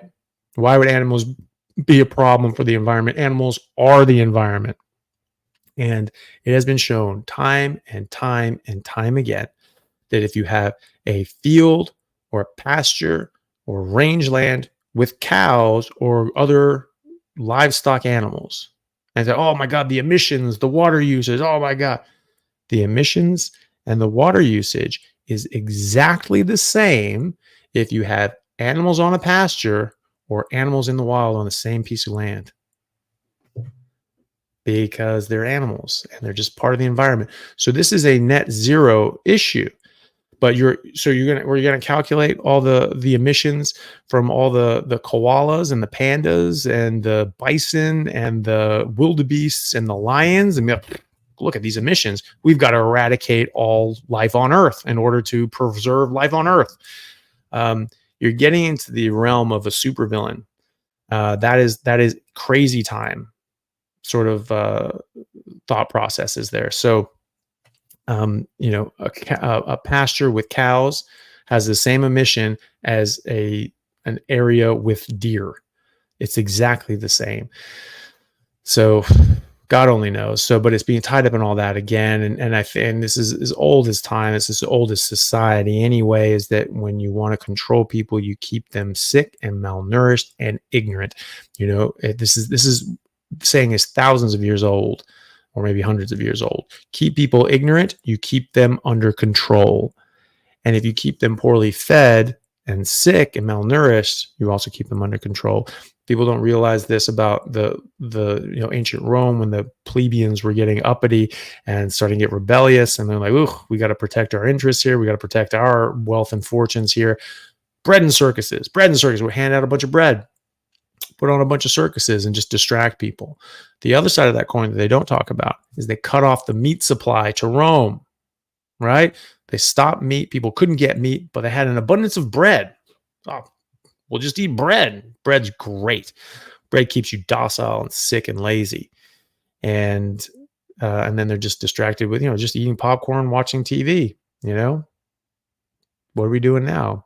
And so that was how you kept them oppressed. The British Empire, they did that with their own serfs. They did that with Irish. They did that with those in India and the Indian colonies. They stopped them from hunting. They didn't allow them to eat meat. They didn't allow them to hunt. They put them on plantations, and they paid them in grain. Right. And so that's what they could eat. They could eat grains. They weren't allowed to eat meat. Those were the king's deer, the king's rabbits, the king's pheasants. You weren't allowed to eat them. Those were for royalty only. And that's how you keep people oppressed. You keep them sick and down and low, and then you physically dominate them, and they're in no position to strike back. And so it appears that has not been lost on the global elites at this point either. So I think that I think there's a lot of reasons and a lot of motivations for that, but none of them are good, and none of them are accurate. Meat is the single healthiest thing for us to eat. Period. I've never seen anything that could make me even question that. If I see new evidence that makes me think otherwise, I will tell you. I will be the first to tell you. I don't think that's ever going to happen, though. How could it? We've been eating meat for millions of years. 70% of animals eat meat up and down the food chain. They don't get these diseases that we get unless they stop eating what they're supposed to eat. Unless you start giving them grain and plant-based bullshit, then they get sick. And they get all the exact same things that we get.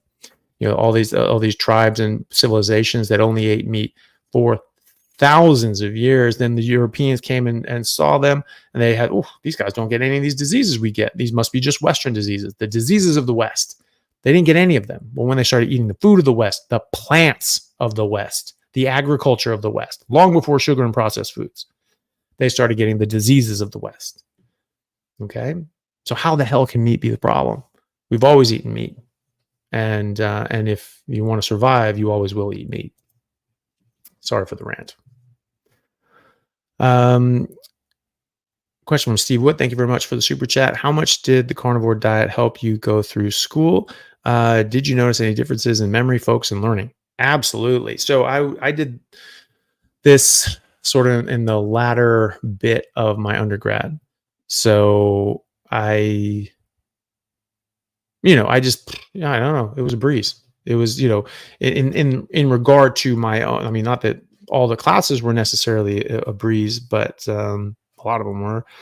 But, but I didn't have energy issues. I didn't have brain fog issues. I didn't have, memory lapses and, oh gosh, I'm just, my brain's not working, which I had at other times. And so when I was getting ready for the MCATs, that was a bit of a time too, because I had a major concussion at that time. And so I was having, post-concussive symptoms, and it was actually pretty bad. I actually lost half my vocabulary. It was not good. And I had to sort of relearn physics. I forgot all of physics. It was just, I remember looking at it going like, I remember doing this. I remember this being easy, but I have no idea how to do it now. So that was weird. And I remember it was just like thinking through mud. However, once I recovered from that, I remember like studying and waking up feeling good and studying, and everything was great. And then at some point, I just have a massive brain fog. I just couldn't think. It was just all fuzzy. I'm like, what the hell is going on? I didn't know what was going on. I thought it maybe allergies or this. I was like, I've been sleeping right. I slept until I woke up. Like, why am I not able to think properly? And looking back on it, that's when I was, just for pure simplicity, I was eating a lot of whole wheat noodles. I was just boiling them up and, putting on some simple pasta sauce and whatever, maybe a bit of meat. But it was just so easy. It was so quick. You just boil some water, boil some noodles, eat that down, and then just get back to studying, because I had to study. I was studying 14 hours a day, so it was like, I just had to keep going. And like, I'd be going, I just get this brain fog, and I like take a nap on the couch, and I get up and just keep going. Didn't know what the hell was going on. Now I do. That was when I was sort of eating that way. So I don't get any of that. I don't get any of that on a carnivore diet. I unfortunately wasn't carnivore during medical school, but I still just largely ate meat. I didn't really make pasta or noodles, or never bought bread really. I just ate meat. I maybe had some meat and maybe a salad, because I was just like, I guess I'll do something with some vegetables or some crap, or maybe buy some fruit or something, because you're supposed to, not even that I really enjoyed it or wanted it. But I still mostly ate meat. But, now with work and with what I'm doing, my brain works so much better, and I have boundless energy. I would not be able to do what I'm doing now with the hours that I work in neurosurgery without being able to do this. I work every hour, every waking hour of every day, and then I work some sleeping hours as well. When I'm not really doing the on calls right now, so I'm taking some time off. But the when I'm doing that, I'm basically working at least 6 days a week, if not 7 days a week, and I'm doing anywhere from 2 to 4 overnight shifts, and so I'm working all day, all night, all the next day. Or on the weekend, I'm working, until late on Friday, in early Saturday morning, and I'm working all weekend, and then Monday again. And so I start at the beginning of the day on Saturday, and I don't finish until Monday night. And then I work another couple on calls during the week, right? Another couple of other 36-hour shifts during the week.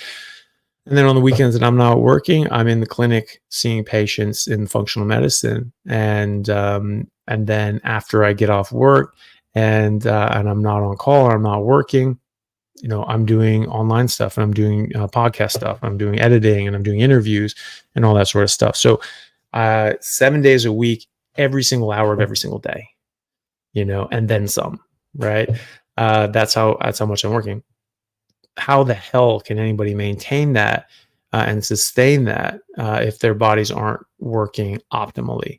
I can tell you, when I was an intern, I was doing 100 hours, 105 hours, 120 hours sometimes a week. That was god awful. I was miserable. I was depressed. I was exhausted. And it was just so much anxiety and just like, oh, I hate this. It was also not really good working conditions. It was actually horrific working conditions. On top of the hours, it was just, they treated you like garbage.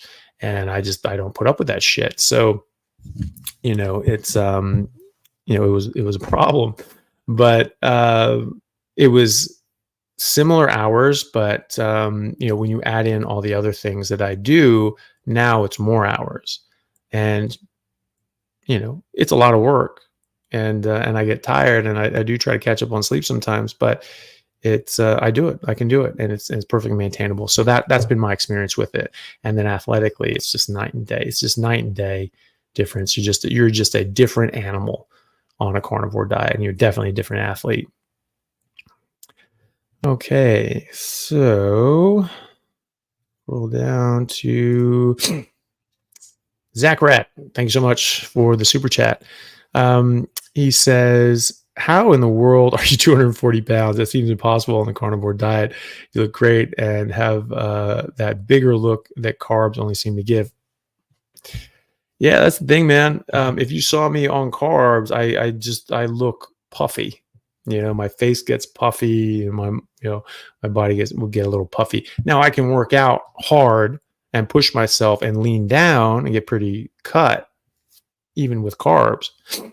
I've done it many times, but it's way easier on a carnivore diet. And while I have to work out hard to maintain that or to get that in the first place, on a carnivore diet, I don't. So I don't really, just describe my work schedule to everybody. I mean, where does working out fit into that crap? It doesn't really. And then you get out of the routine. And even, when I do have time, it's just, I'm not thinking about it, but, I do try to fit in workouts every now and then, but I never get out of shape now. I'm never not in shape. I can get in better shape. I get much more muscular and lean and, toned and so on. But, I never get out of shape.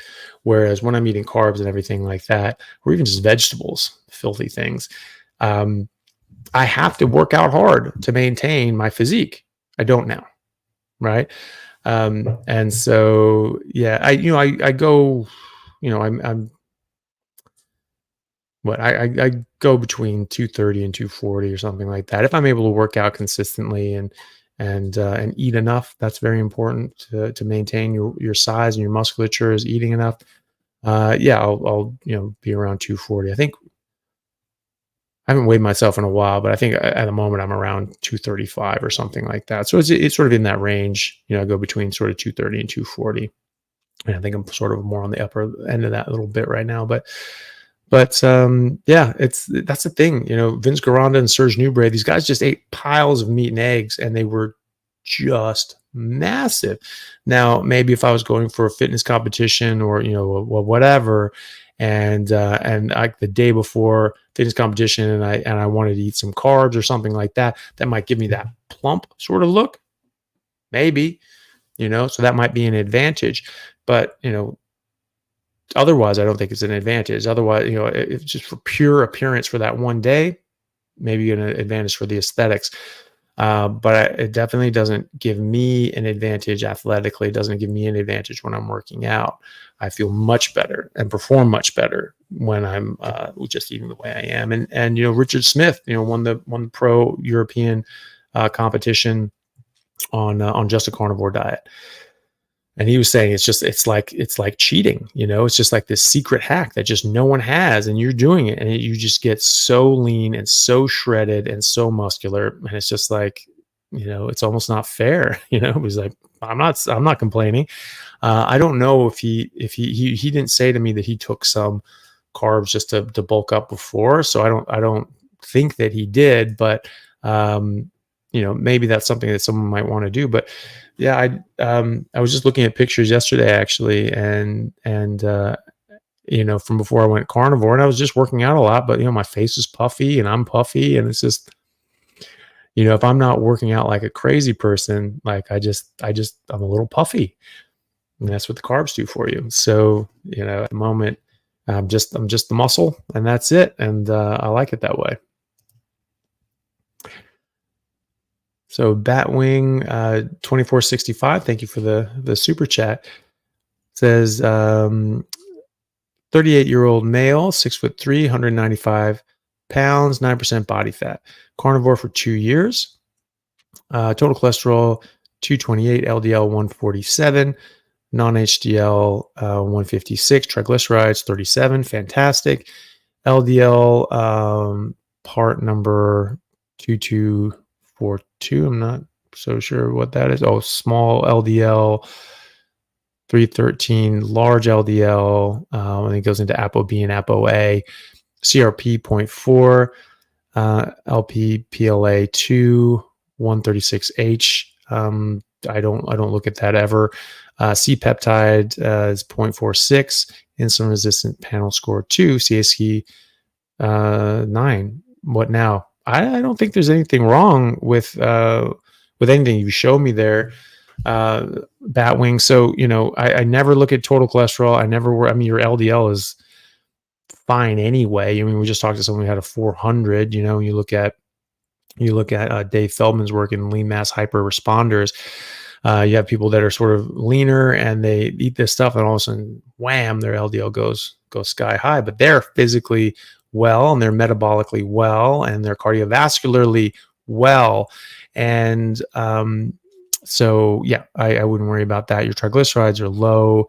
You don't go into where your HDL is, but I'm assuming that's high. Your CRP is 0.4, which is very nice and low. It means you have low inflammation, and that lowers your risk for heart disease. What does that tell you, right? Lower inflammation, lower risk of heart disease. Higher inflammation, higher risk of heart disease. Is cholesterol inflammation, or it's cholesterol, right? So this is an inflammatory process. It's like everything else. It's an inflammatory process. A metabolic process is not a cholesterol process. And insulin resistance is not as long as you're not drinking milk, you're not going to have any truck with insulin resistance. It's not going to be an issue. CAC score of 9. CAC score of 9 is first of all, it's fairly low. It's pretty good. You start worrying when it gets over 100. But obviously, having it be 0 is better. But you're 58, you've been carnivore for 2 years. What were you doing for the 56 years before that? That's where your CAC score is coming from, right? So what now? Keep doing what you're doing.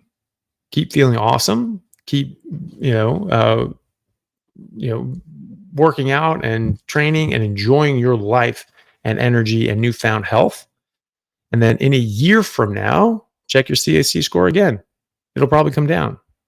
And either way, it's funny, some cardiologists, not all, a lot of cardiologists will not say this. It will say the opposite of this.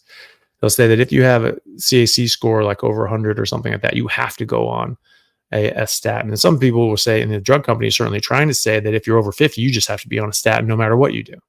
Everyone over 50 has to be on a statin. Bullshit.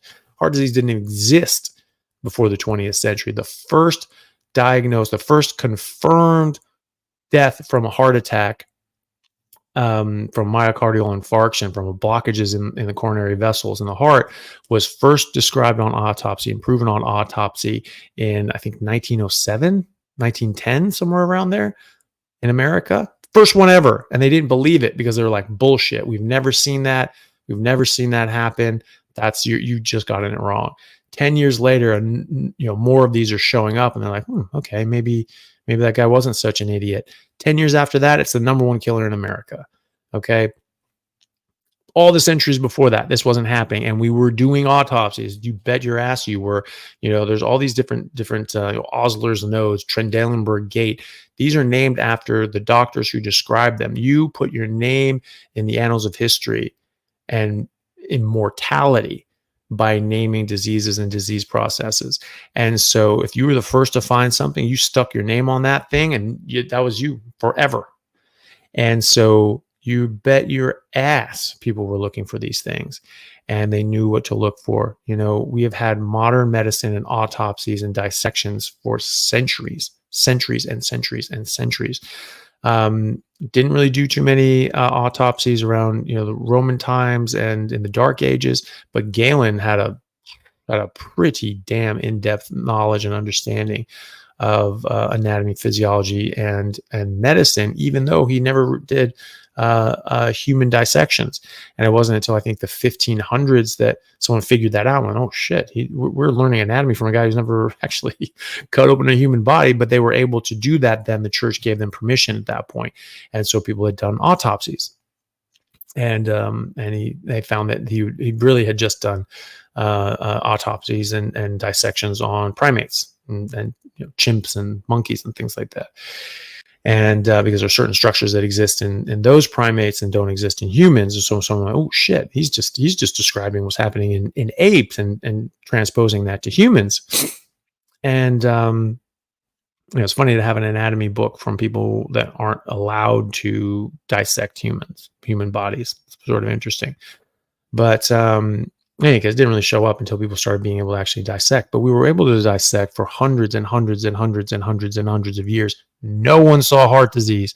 No one saw myocardial infarctions until the early 1900s. Okay. And we were eating a lot of meat and a lot of fat before that. In fact, we were eating a lot more meat 100 years earlier than we were in the 1920s and 1930s when heart disease became the number one killer in America. Okay, so how does that work? If it's meat that's causing it, it doesn't make sense. So I wouldn't worry too much about that. I honestly, ApoB, ApoA, all that sort of stuff, none of that is hard science. None of that is proven anything. And honestly, I don't think any of it has to do with heart disease at all. Maybe weak correlative associations. I don't think any of that is causing heart disease. I think that is just the most trumped up, vile nonsense that has ever come across medicine, and it has damaged and destroyed hundreds of millions of people's lives, now billions of people's lives around the world.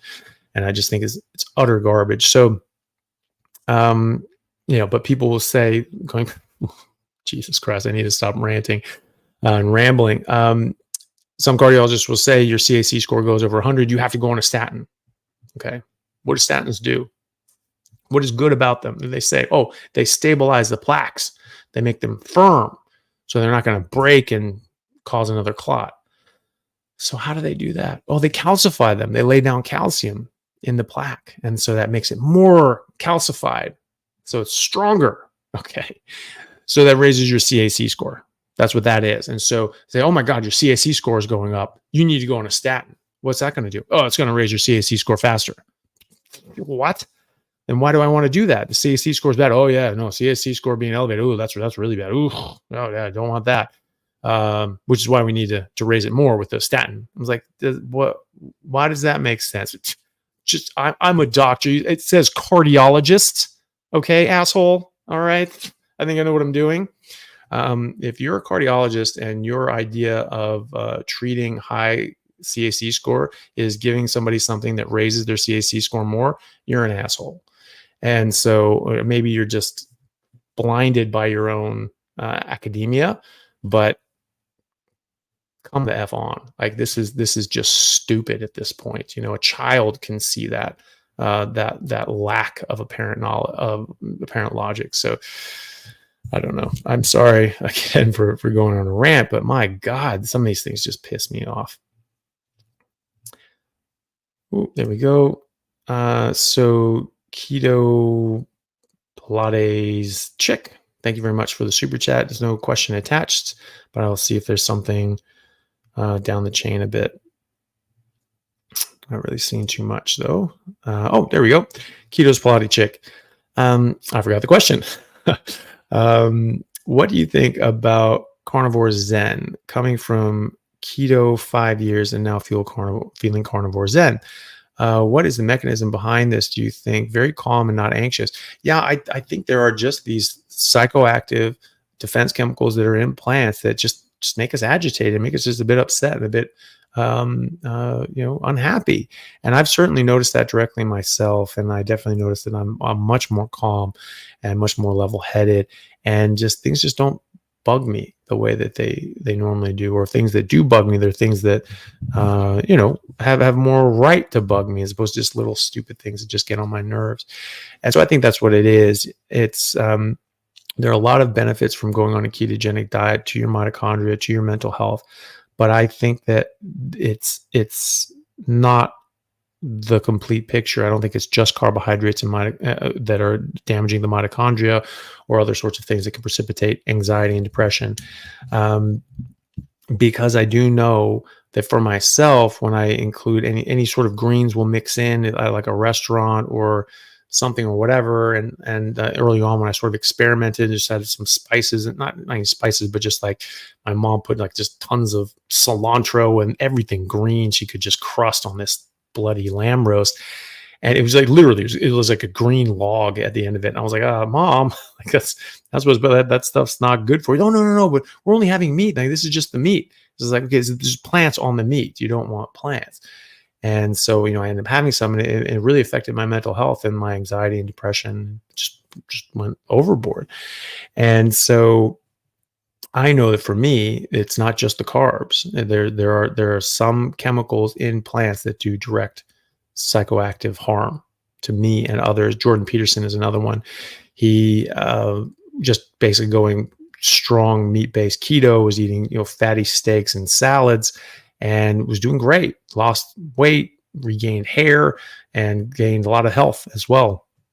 And he was feeling really good, except for his anxiety and depression were still really bad.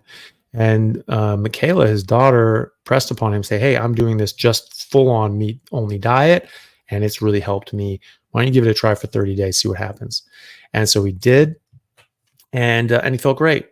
And in about 2-3 weeks, his anxiety and depression went away. And he said, "Salad was doing this to me. Salad is doing it to you. Salad is doing that to all of us." And so, I think that Carnivore Zen is that when you're just even, everything's fine. You're not getting these psychoactive agents that are impeding your neural function. And so that's what I think is going on. Molly Malone, thank you for the super chat. There's no question I'm seeing there, but I'll roll down, see if there's something. Not seeing anything, unfortunately. Sorry about that. Well, if there's something, either way, thank you. Carney Jin, thank you very much for the super chat. Hi, Anthony. My dad's platelet levels is way too low at the moment, around 9,000, due to multiple medications. He's starting to go carnivore. How to raise it quick? Well, it's a good question, because if he's on medication that's dropping his platelet level, then it's probably not going to be until he gets off of those medications, or is able to come off those medications, that his platelets can go up. Now, his body will optimize in a lot of ways in the environment that it is able to. So it's going to optimize, but it's still going to be curtailed by these medications. And so really the best thing that he can do is optimize his health through nutrition, exercise. So the same exercises, sprinting, resistance training. So depending on his age and his condition, he may not be able to do much in the way of sprinting, but try resistance exercises, 1 set to failure, 3 sets a week, 3 times a week, and see how that goes. And then doing a carnivore diet, and that should help as much as it can. And then hopefully that can improve his health enough that he doesn't need the medications that are tanking his platelets. And then when he comes off those, that should improve as well. It's a difficult situation, though. I'm very sorry to hear that. I hope that your dad does well. I am sure that he will improve dramatically on a carnivore diet. Make sure he's eating enough. Make sure he's eating enough fat. And that means a lot more fat than he's ever been used to eating. So about gram for gram fat to protein, or even 2 to 1 grams of fat per protein. Older people generally will need a bit more because they just need a bit more support. He's also going to need a lot of protein as well because he's probably going to be a bit sarcopenic and has low muscle density, and he'll need to build that back up as well. So good luck with that. Ty, thank you very much for the super chat.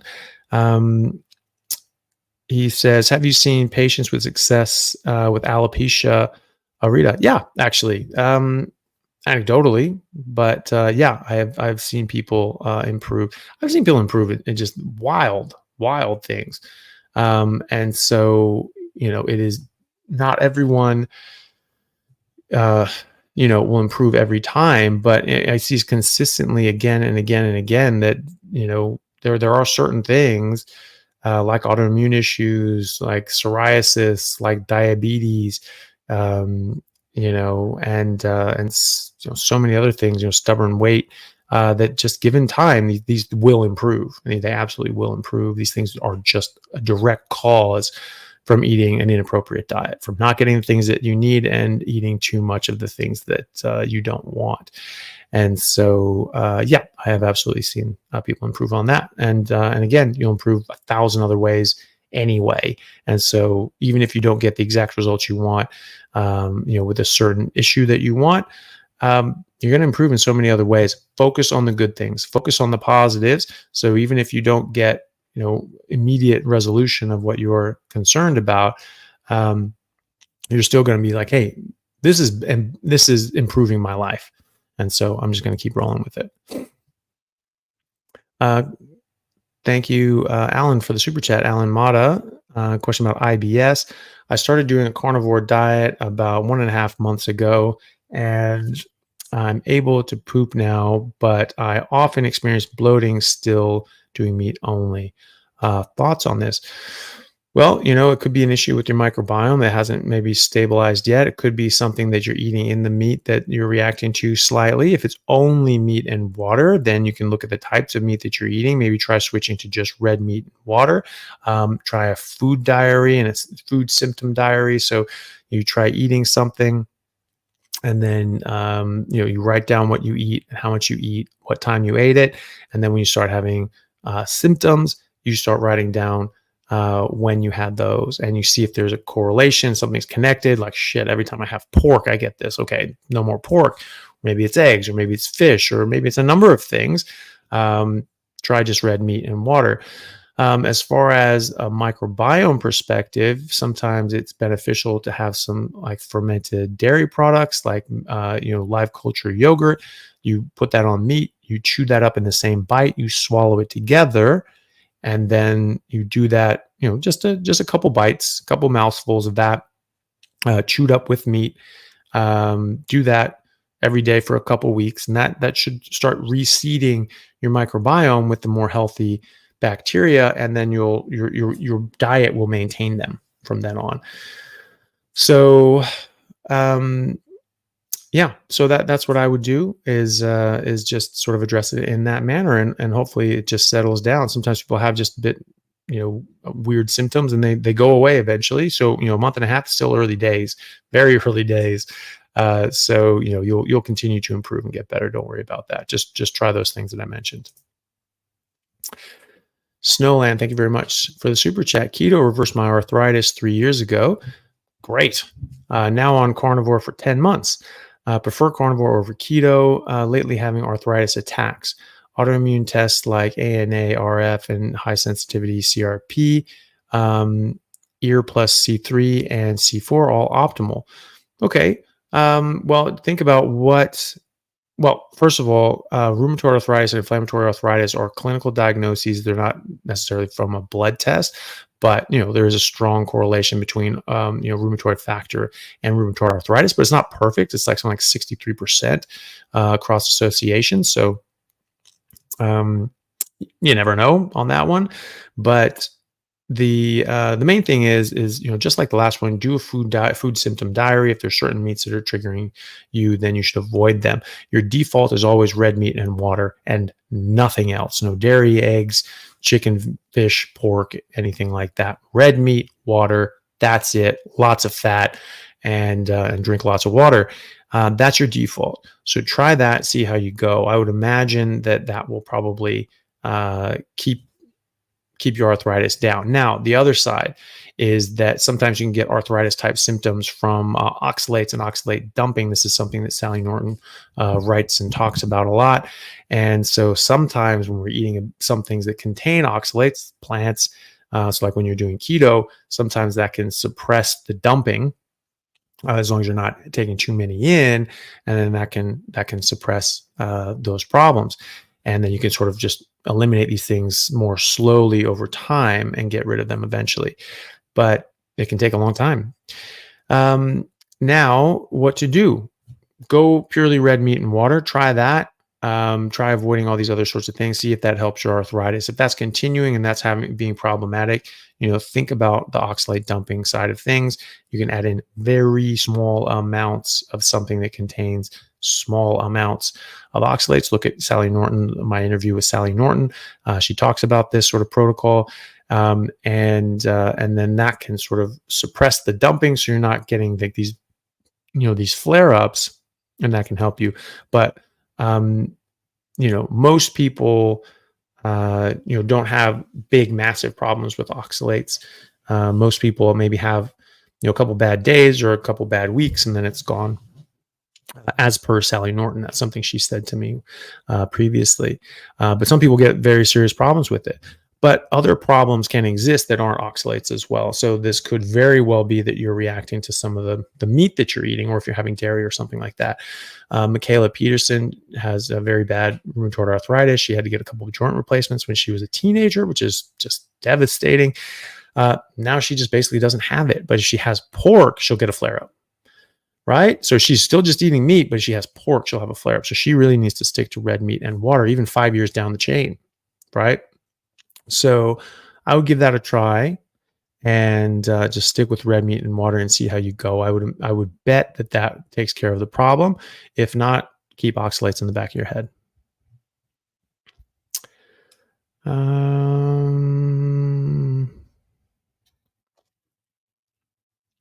This is sort of a similar question to before from Fred Hackworth. Dr. Chaffee, I live in Brisbane, been off and on carnivore for 4 years.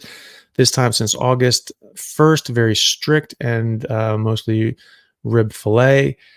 I'm guessing that's ribeye.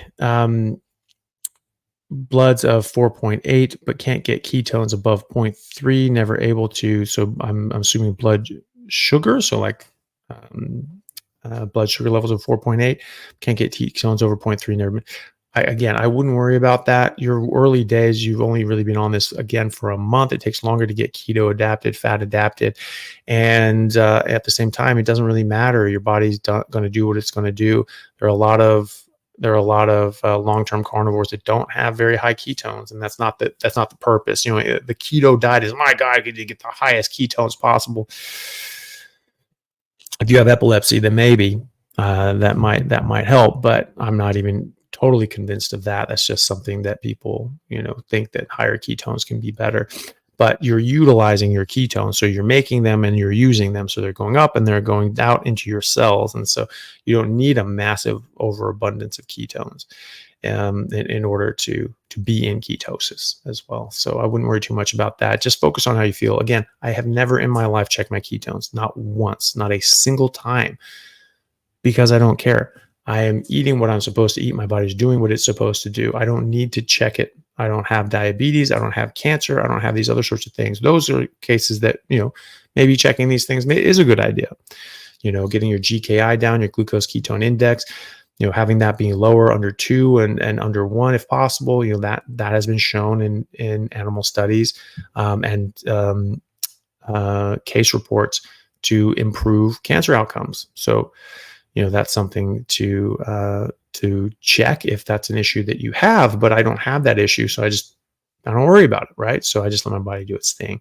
So I wouldn't worry about your ketones being there. Just focus on how you feel and how you're doing, and that's it. And enjoy your life. That's the main thing. Ariel St. James, thank you very much for the super chat. Excuse me. What do you think about raw carnivore? Any significant benefits versus using heat? How unhealthy is meat cooked at high temperature for long periods of time, charring, etc.? Well, I'm not overly convinced that charring is all that bad, especially if it's not like a normal, regular thing.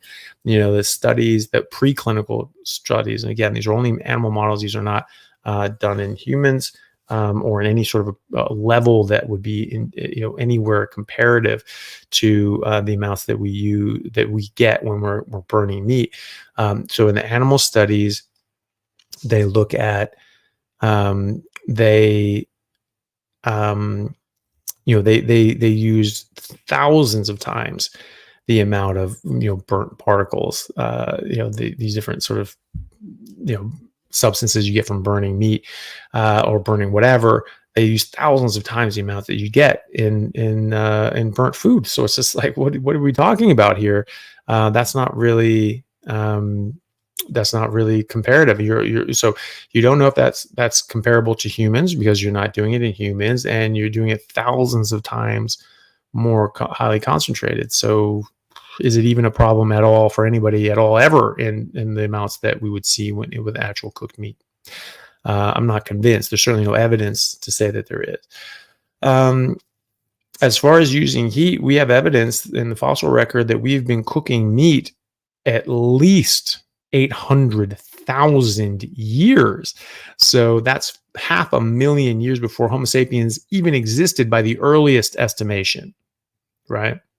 And there are people that think we've actually been cooking much longer than that, like 1.5 million years ago, 2 million years, 2+ million years ago.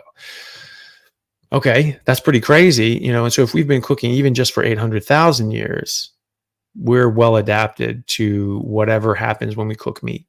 You do lose some of the nutrients. You definitely lose things like taurine and some of the enzymes and other sort of nutrients, but we've been cooking meat for a very long time now. Maybe is it better to have raw meat sometimes? Maybe. I mean, I cook my meat very rare, and that's how I prefer it. But I do smoked meat sometimes too. Not all the time, but sometimes, and that's fine. I enjoy that just fine. But we're used to cooking meat. We've been cooking meat for a very long time. And so I think we're well used to doing that. Now, is it better to have uncooked meat? Yeah, maybe. I think there must have been some sort of advantage to cooking meat to have us continue doing it.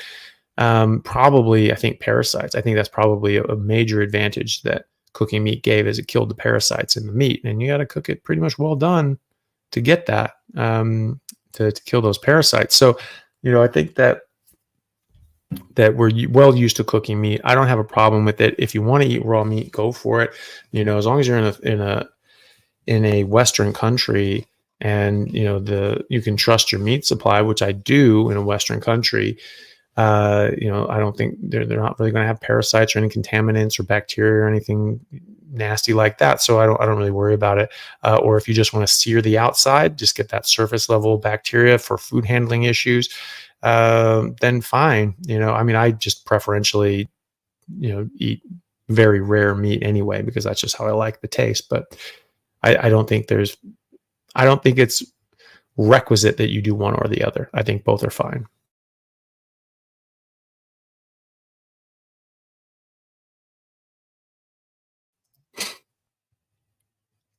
Okay. Just a question from Steve Global Traveler. Question: any thoughts about CKD and carnivore? Yeah, it improves from what I've seen. There are studies that show that higher protein content, higher protein intake improves kidney function. It doesn't damage kidney function. So you're obviously going to get a lot of very high quality, high uh, bioavailable protein in meat and a lot of other essential nutrients as well. And and so that's great. And I have seen people with stage 4 CKD, chronic kidney disease, 4 patients improve, and not only improve, but get back to normal kidney function.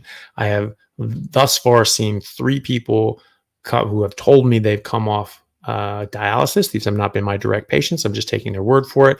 But 3 people come off dialysis, which is not supposed to happen. And another gentleman who is in my Patreon group, who is on dialysis and is getting improvements and is having been on carnivore for now about 4 months. He's making more and more urine, which is great. So who knows? Hopefully, he's one of these success stories that he can come off of his dialysis as well. That would be amazing because he's a young guy and he's got a lot of life ahead of him. So hopefully, he's able to do that.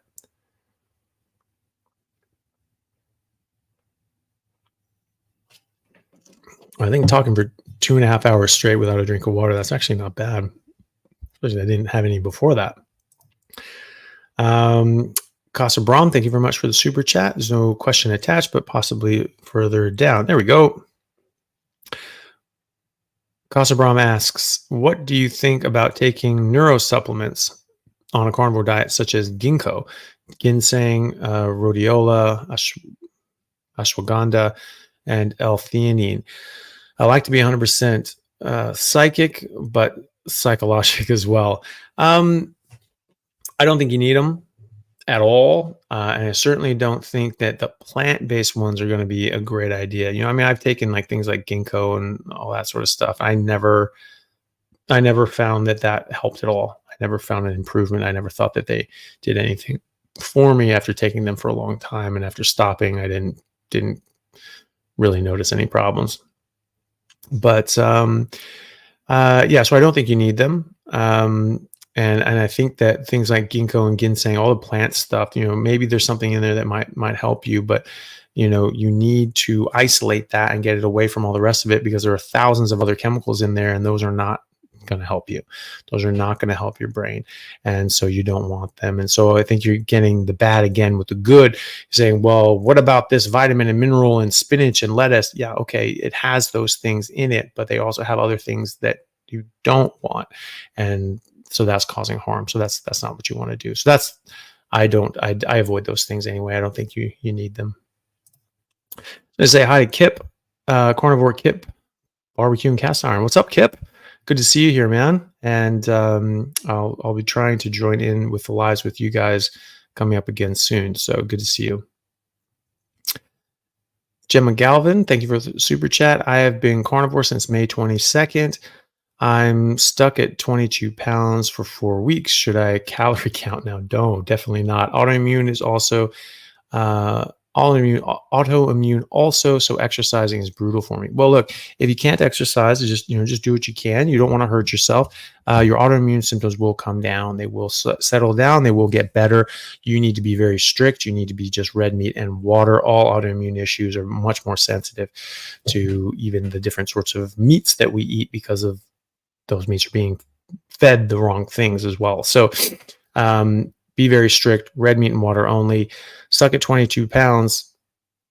I lost about 23 pounds in the first 22 pounds in the first 10 days, and I didn't lose anything for 5 months after that. But my body was changing. I was putting on muscle, I was shredding fat, and so it was offsetting.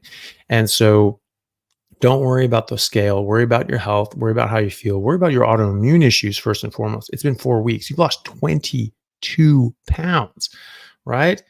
Oh, no, sorry. You've been stuck since May 20. Oh, stuck. Got it. So you've been stuck at 22 pounds for the past 4 weeks, but you've been carnivore since May 22nd. Okay. Either way, you're still doing great. Okay. Focus on your health. Focus on your autoimmune issues. These things will come. You've lost 22 pounds, I think, since May 22nd, as opposed to 2022. I'm not quite sure there, but let's say it's this year. You lost 22 pounds. That's huge. That's amazing. So no, you don't want a calorie count. You can starve yourself into a smaller dress size. That's everyone knows that, but that's not going to help you.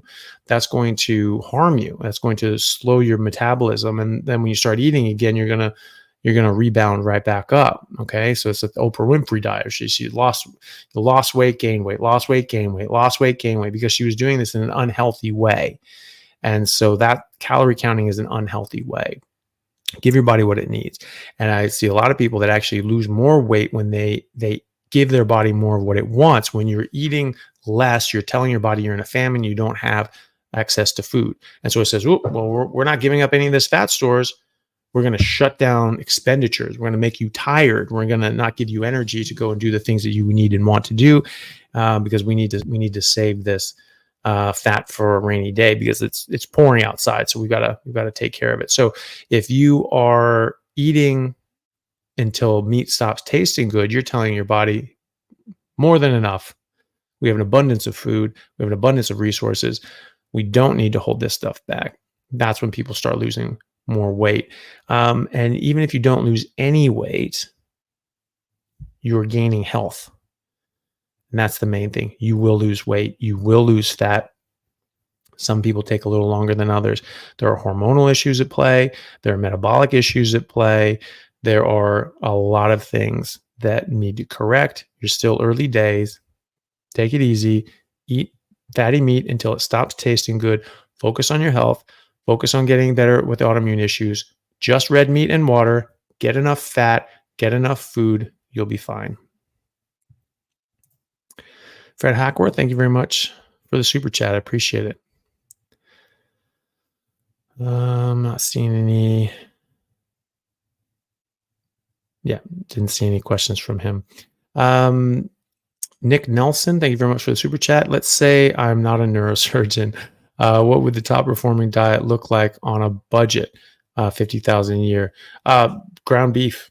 Definitely ground beef, and maybe some organs. Those are cheap. Eggs are very cheap as well. And that's being optimal, right? So that's just red meat and eggs if you tolerate them, or you can just do red meat. Ground beef is great. Brisket is very cheap. You can cut brisket up and cook it as a steak. I found out. Great fat content, amazing value for your money. I mean, it's cheap as hell, and there's a lot of it. And that thing's going to feed you for a couple of weeks, and it's it's like $3 a pound, $2 a pound, something like that, depending on where you get it. So very affordable, very nutritious. And if you are good with chicken, get chicken thighs, chicken drumsticks with the skin on. That's very important. Cook it with butter.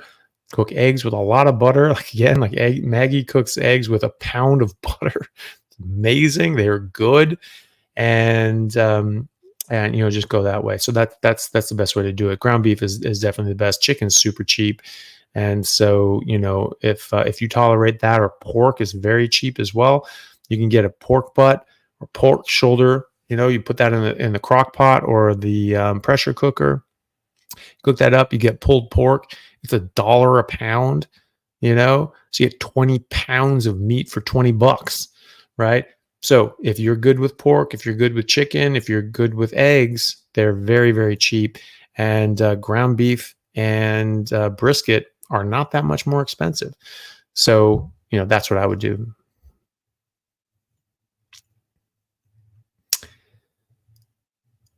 Okay. There you go. Mateus F., thank you very much for the super chat. If getting grass-fed beef is not an option, do you think it's worth supplement omega-3 in order to get a better ratio? I think that's arguable. Yeah, I think that's not a bad idea.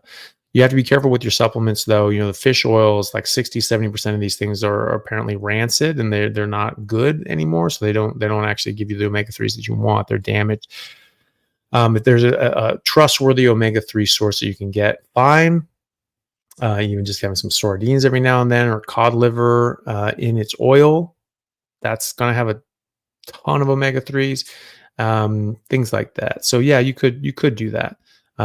He's referring to the fact that after being on a feedlot, one of the commercial feedlots, because normally when people feed, you know, if they're doing it on their own farm, they'll put them on like 60%, 70% grains to get their weight up, but they're still eating grass as well.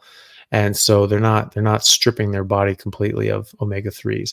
But if you go into these really high intensity feedlots, they don't get any grass, and they're getting probably not great corn and feed and all that sort of stuff, and soy, and they lose a lot of that. And so after about 3 months in a feedlot, just eating that commercial feed, they lose most of their omega-3s, if not all, according to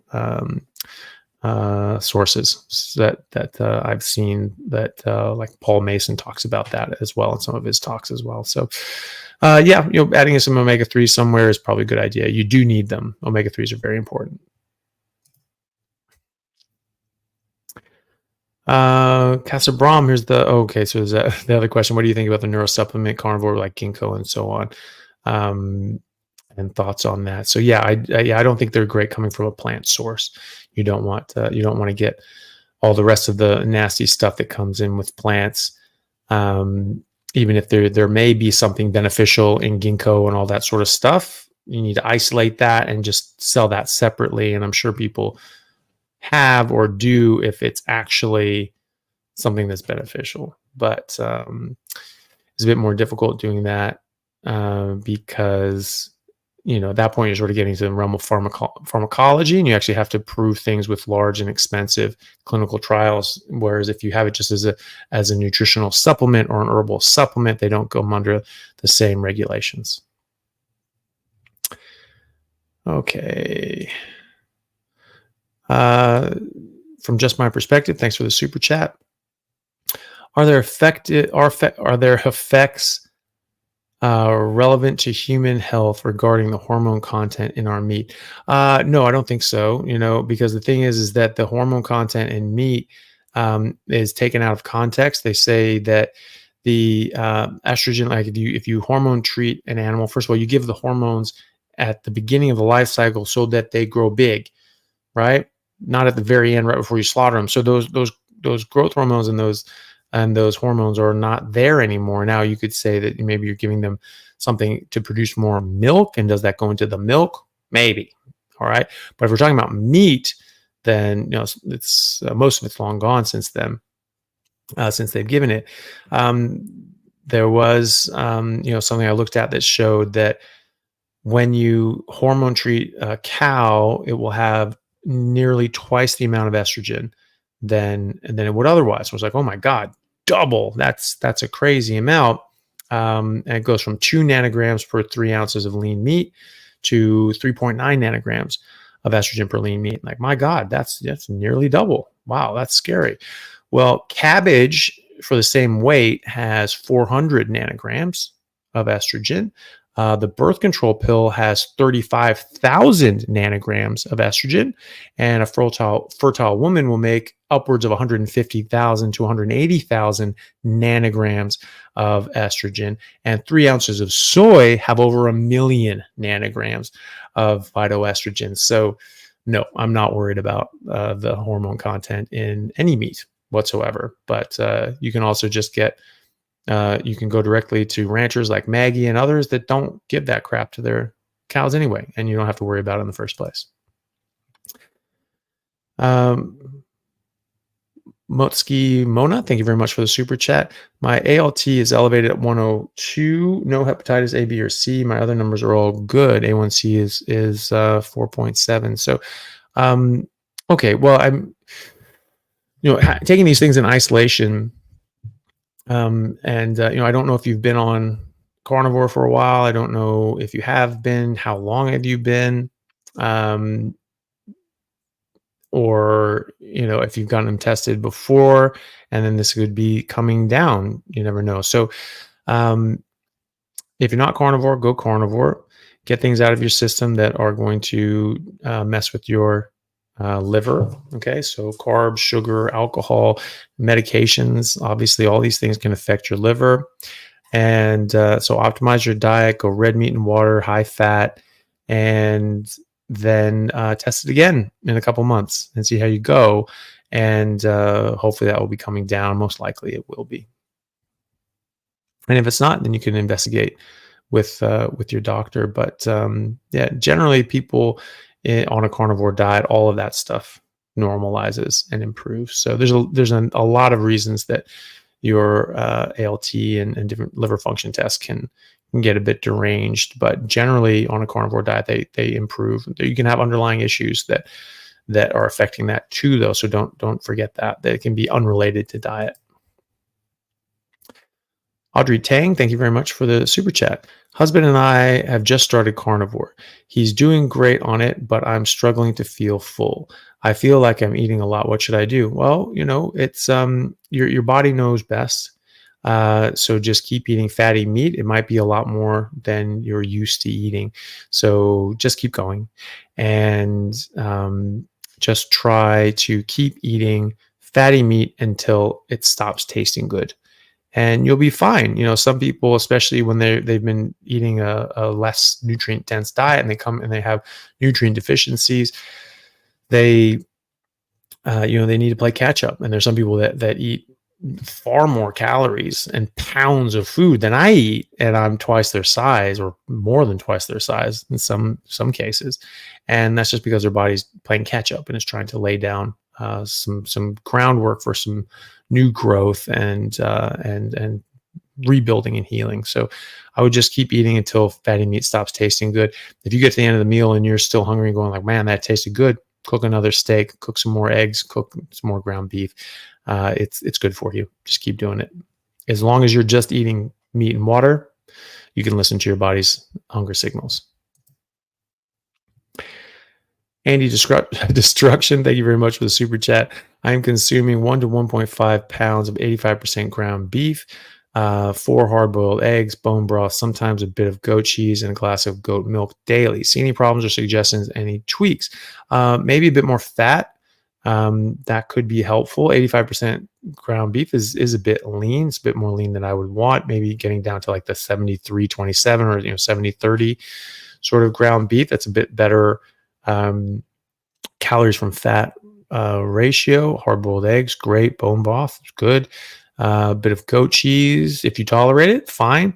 A glass of goat milk, I'm a little jealous because that's hard to get. Goat milk, any milk is going to have lactose in it, and I would avoid having lactose on a daily basis. I've seen that actually affect people's insulin levels or fasting insulin levels. They're drinking a lot of milk and their insulin's just raised. So this is a carb, this is a sugar, and it's going to raise your insulin. And that's not something that you necessarily want. And you certainly don't. I mean, doing it every now and then, big deal. But I don't think it's something you want to do every day. So I would maybe avoid that, doing that as often, and let yourself get fully sort of fat and keto adapted, and just keep your insulin nice and low. And then also just eating until, meat stops tasting good. So if that's enough meat for you, then that's great. But if you're still hungry at the end of that, or a little peckish or whatever, just keep eating, just keep going, give your body everything it needs. And then, and if you're able to exercise, resistance and high intensity interval training is great. Extra special K.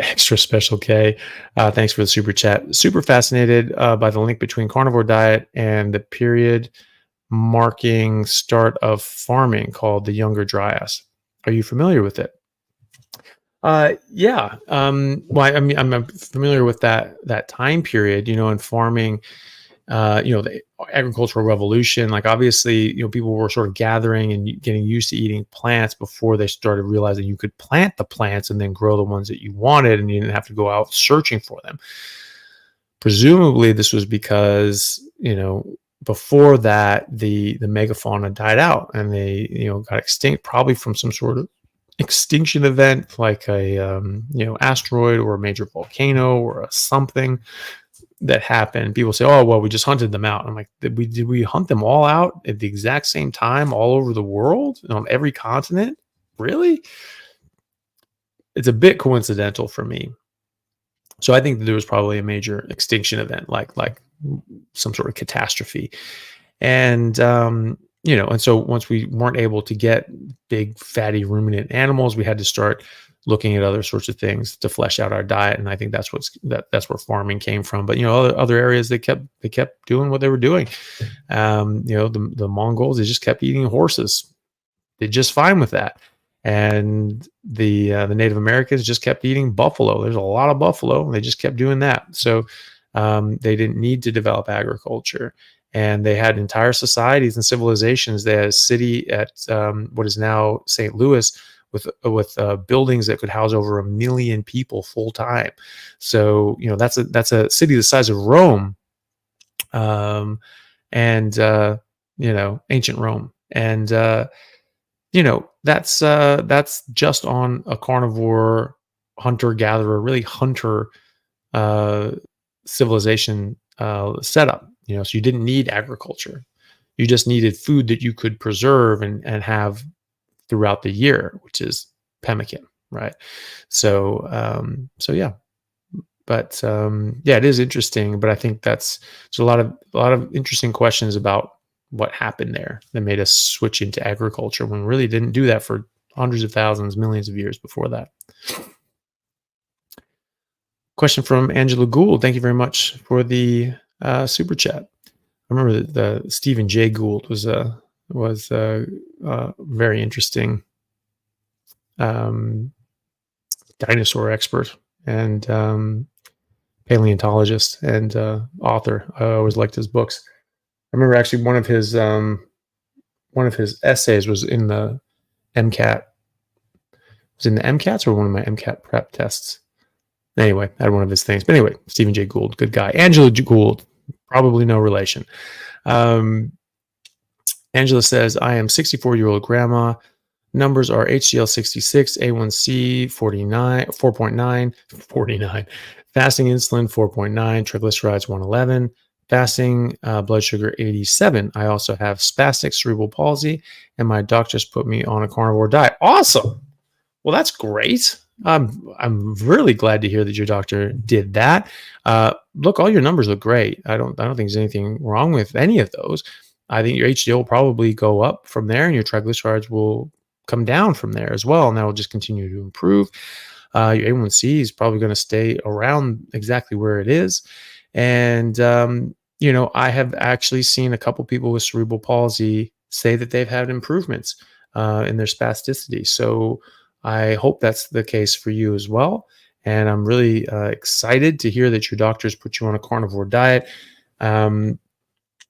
So that's so that's great. So it's great to see more and more doctors doing this for people, especially with neurological issues and metabolic issues. So that's great to see. So thank you very much for sharing that, Angela. Good luck with all that. Please let me know how you go, and if it helps improve your cerebral palsy. That's really, really great. Okay, coming towards the end here, guys. Thank you very much, Tyler, for the super chat. Don't see any question related to it, though. So hopefully that wasn't a mistake. Still not seeing one.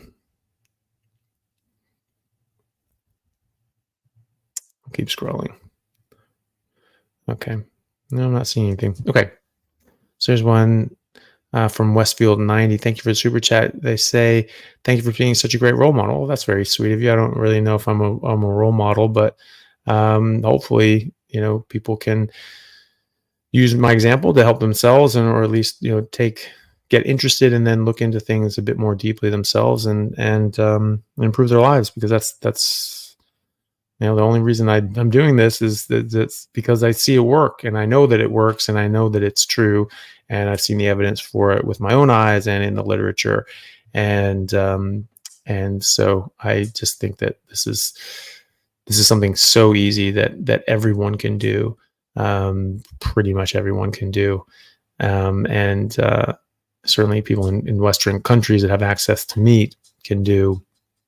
And you're just going to improve your life in so many ways. And it's just honestly a crime that this has been kept from people, and that people have been actively trying to persuade them and dissuade them from eating this way. I think it's truly disgusting. So thank you very much, and good luck to you. I hope you're doing well.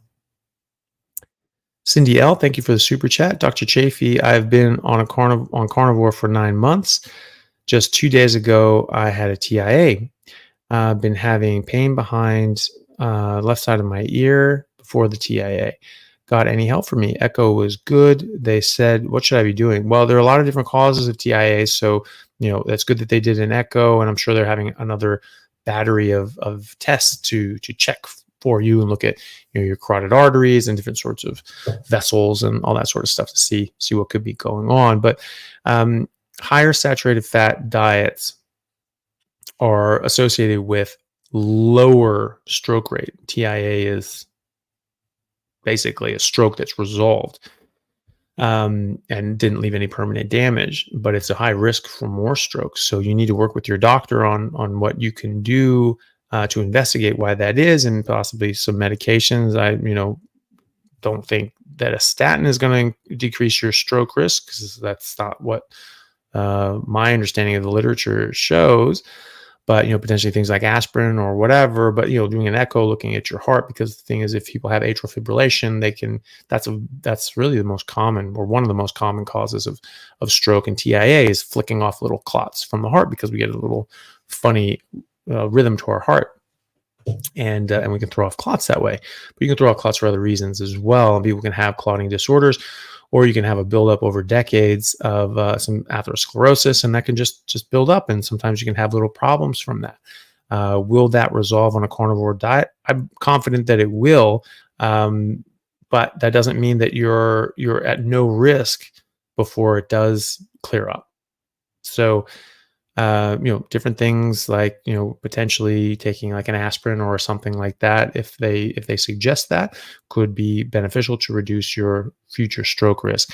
But the Journal of the American College of Cardiology, published in 2020, a large literature review looking at meta-analyses and randomized controlled trials and all sorts of different evidence showing that that higher amounts of saturated fat intake are not associated with cardiovascular disease at all, and that in fact, the more saturated fat you eat, the lower your risk of stroke, and the less saturated fat you eat, the higher your risk of stroke.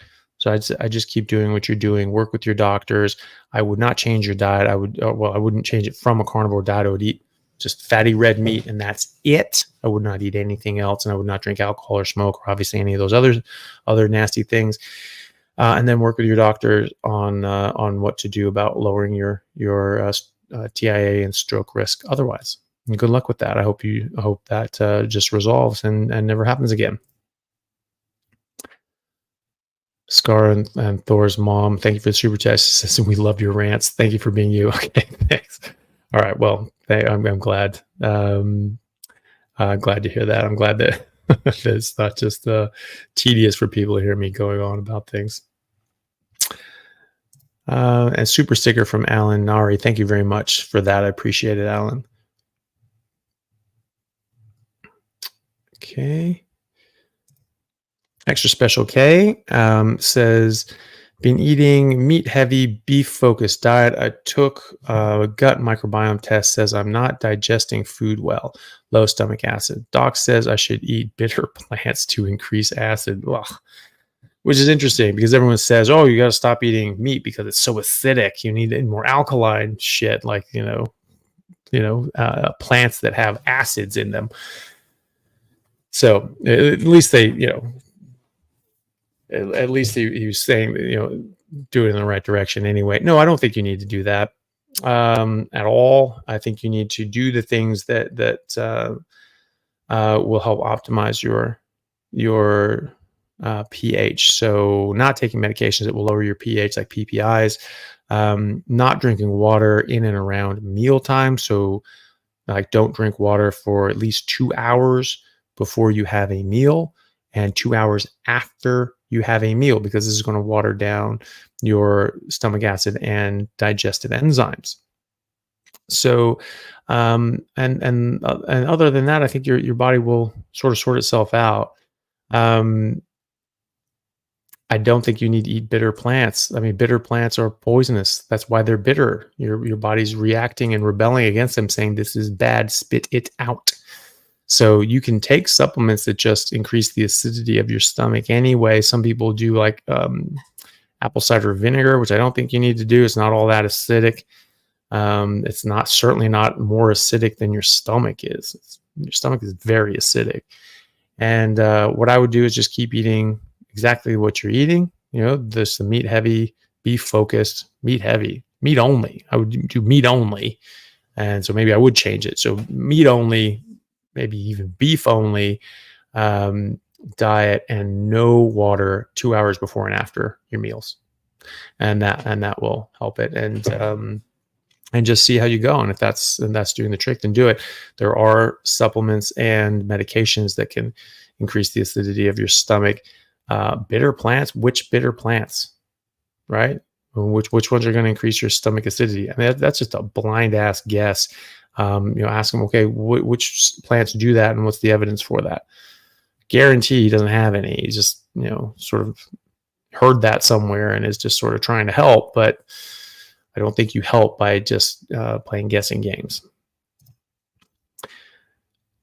Okay, so Eric Collin, thank you very much for the super chat. Thanks for everything you do, man. My experience with Carnivore treating chronic urticaria, hives, any experience with Carnivore treating chronic urticaria and hives, been on second gen antihistamines for about a year.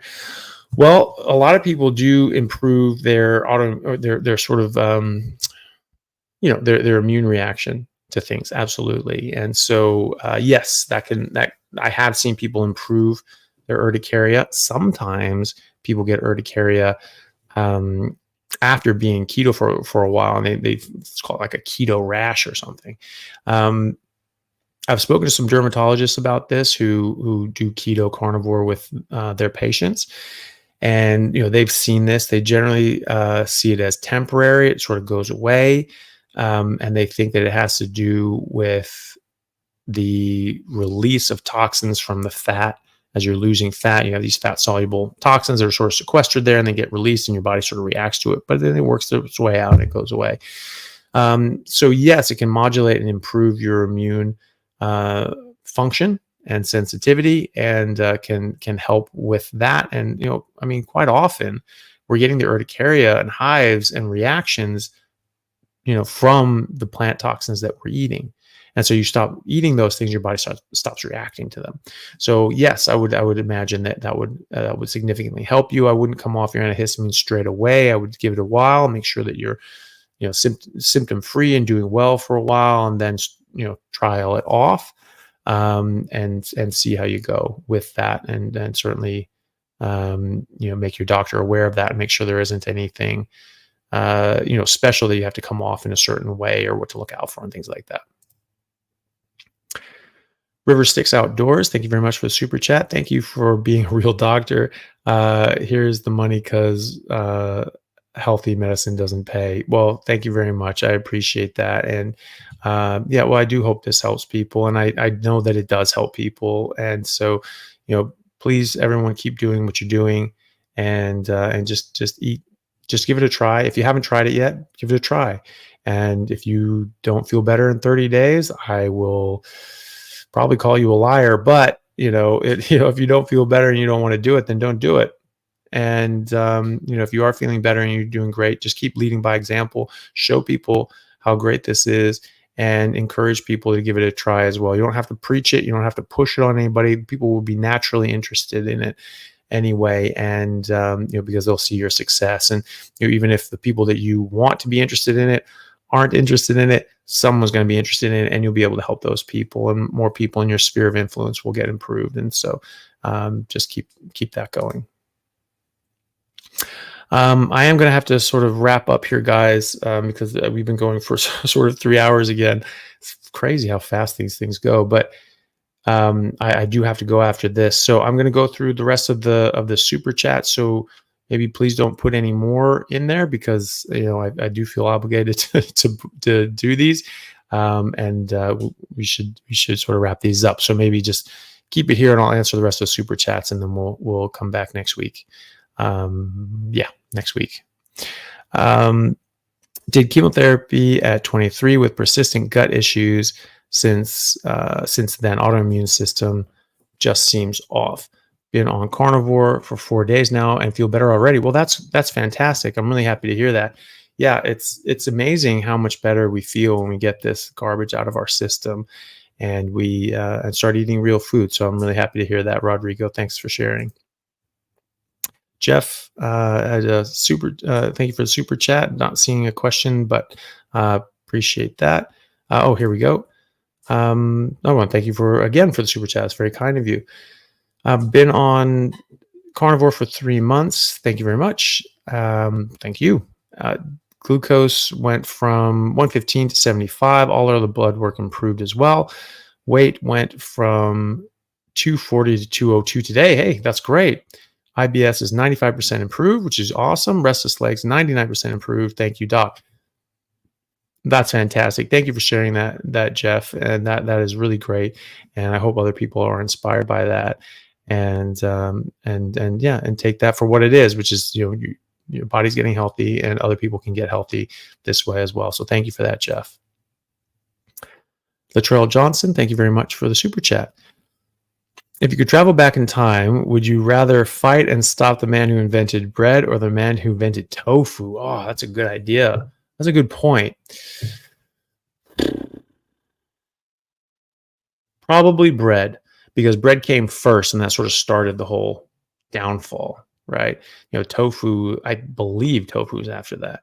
And so, you have like, the Persians and, the Babylonians and Sumerians and the Egyptians all making wheat and bread and all that sort of stuff. If you just stopped all of that right away, and you had all the European, Mediterranean powers, all growing up as continued carnivores and didn't even go to grains at all, and we just had, pure carnivory throughout that, you'd have all the Western societies and civilizations, the Western civilizations being carnivore, and then you go to all these different distant lands and colonized places, and you're colonizing meat and animals. You're not bringing about crops and crap and all that sort of stuff. And that Western influence would have been a carnivorous influence, and it would have just worked hand in hand with all the different indigenous populations that we saw. Like, hey, they eat meat, we just eat meat. Great, let's all keep eating meat. And then so the people eating tofu, that would have been its own little sphere of influence, but it wouldn't have been that broader Western influence that sort of spread around when it did. And so I think I would get rid of bread. Insofar as, bread as in, grain agriculture that made bread, of course. Tanja Butner, thank you very much for the super chat. Would my mom had lived on a carnivore with microscopic polyangiitis? She passed away in 2015. She had a live kidney transplant from her twin sister. Well, that's a good question. I don't know specifically what would happen with that. I do know that her body would be optimized. I think that all of us would improve and have had longer, healthier lives if we were eating this way our whole life. But, unfortunately, we can't help those that we can't help. And I think about that a lot. I think about that with my family members and the people that are close to me that I've lost, and wish that I could have, given them this if I had known about this earlier. But I didn't. But what I can do now is I can help my loved ones. I can help my pets. I can help my family, and I can help anyone who cares to listen live this way and improve their life. And so that's what I try to do. And hopefully that that goes for you and your family as well. And I'm sorry to hear about your mom. That's really sad. And um, I think it would have helped her. I don't know if it would have cured the microscopic polyangiitis, but I think it would have improved her life in a lot of other ways and just made her feel a lot better. And so we can definitely do that for our other loved ones who are still with us. So thank you for the super chat, and I'm sorry to hear about your mom, and good luck with your own health journey, and I hope you do well. Degra, thank you very much for the super chat. That was very kind of you. And what else we got here? Triple B&E, thank you very much for the super chat. I've been carnivore for 10 months now, lost 83 pounds. Wow, that's great. My LDL is 209, and now my thyroid TSH is high at 5.04. Okay, so thyroid can be a lot of different things. So talk to your doctor, see if there's anything that you can optimize. One thing to know about with thyroid is that sometimes, or in carnivore, sometimes people do a lot of liver and things like that. Liver has a lot of vitamin A. High vitamin A is known to suppress your TSH and your thyroid function. Okay, so your TSH, your body's going to start producing more and more TSH so it can try and overcome these blockages. Okay, so you don't want to have that be an issue. So just go to red meat and water, fatty red meat and water, and see how you do. I'm not concerned in myself about LDL. I think that was a scapegoat. I think that was not ever an issue that they said it was in the first place. Does it have a role to play? Of course it does. It's one of the most ubiquitous molecules in our body. It's used by everything and everywhere. So that's very important.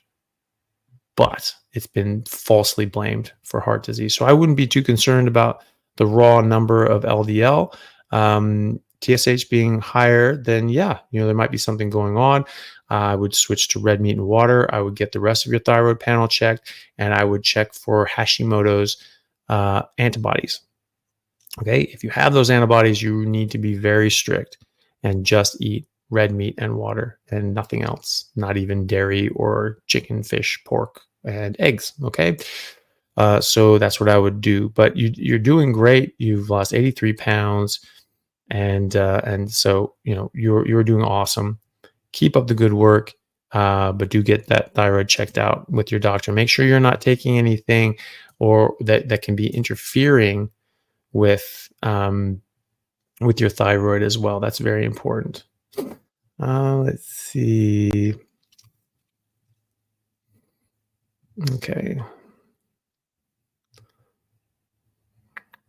There we go. Okay, question from Degra. I have red blood cells and protein in my pee. Too scared to do a biopsy, but CT scan found no damage or stones. Any advice for me? Okay, so that's the question. Is are you on carnivore? Have you been doing carnivore? How long have you been doing carnivore? How long have you had protein and red blood cells in your urine? You can have microscopic issues at the level of the filter that sort of keeps these things out in the first place, that those get damaged, or you have an injury or something like that can leak blood and protein into your urine. We don't know how long this has been going on. I don't know how long you've been on carnivore. I don't know if you are on carnivore.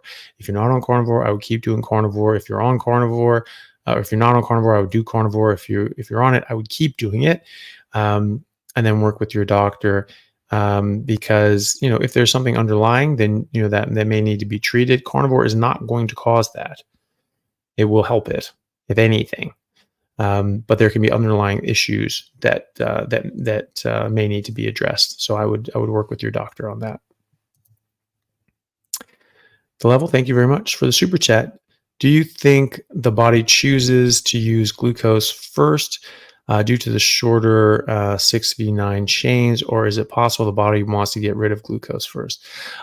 Your body uses glucose or ketones or other sorts of things in respect to what it's doing. So if it needs to use glucose, it'll use glucose.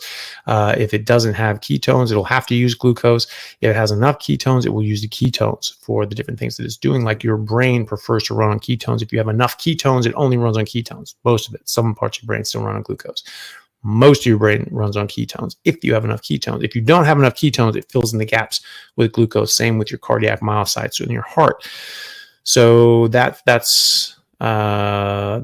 So glucose is available. Some things it prefers to use glucose for. It seems some people argue that that's not the case. If you're on keto carnivore for long enough, your body really just runs on ketones, and you just have the glucose there for some other metabolic reactions and sort of just in case. But I think that there is evidence that your body uses glucose for some things and uses ketones for other things. And if it has both available, it'll pick and choose what it wants to do. It's not just going to go, oh my God, I have to. Oh my God, it's going to certain tissues are going to preferentially use ketones or glucose. And so if you don't have glucose available, it's not going to be able to use glucose. If it doesn't have ketones available, it's not going to be able to use ketones. But if you have enough available, then just let your body get on with it. Cough House, thank you very much for the super chat. Do you feel carnivore is cancer preventative, and if so, why? I do. A lot of reasons. A lot of them are sort of in that talk, and in the beginning of this talk, I spoke about the different sorts of the nature of cancer and as a metabolic issue. If you're eating what you're supposed to eat and your mitochondria are healthy the way they're supposed to be healthy, and you're not poisoning them or damaging them in other sorts of ways, you're not going to get damaged mitochondria. You're not going to develop cancer in the first place. End of story. Also, animals in the wild, they don't get cancer. Animals in the zoo that are being fed their normal food that they eat in the wild don't get cancer.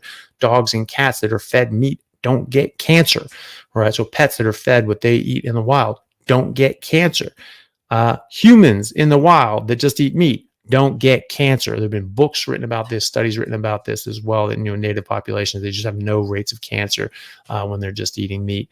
Stefansson from Harvard wrote a book. It was called "Cancer is a Disease of Civilization," something like that. I mean, we lived with the Inuits. They don't have any cancer, or they didn't then when they were just eating meat. Now they're eating Western food. Their cancer rates are actually higher when they're eating Western food. When they're just eating meat, no. So yes, I think it's preventative simply because you're not introducing the things that are causing the cancer in the first place. Homesick Buckeye. Hey, good to see you, buddy. Been a while. I'm still rocking with you, Doc. Good to see you. Well, good to see you too, man. Yeah, I did sort of wonder because I hadn't heard from you in a while, but it's good to see you. Glad to see you're still around. Hope you're doing well. Tyler, thank you very much for the super chat. You like Thomas Sowell? Have you gone down the continued? Oh gosh. Okay, let me try to find that.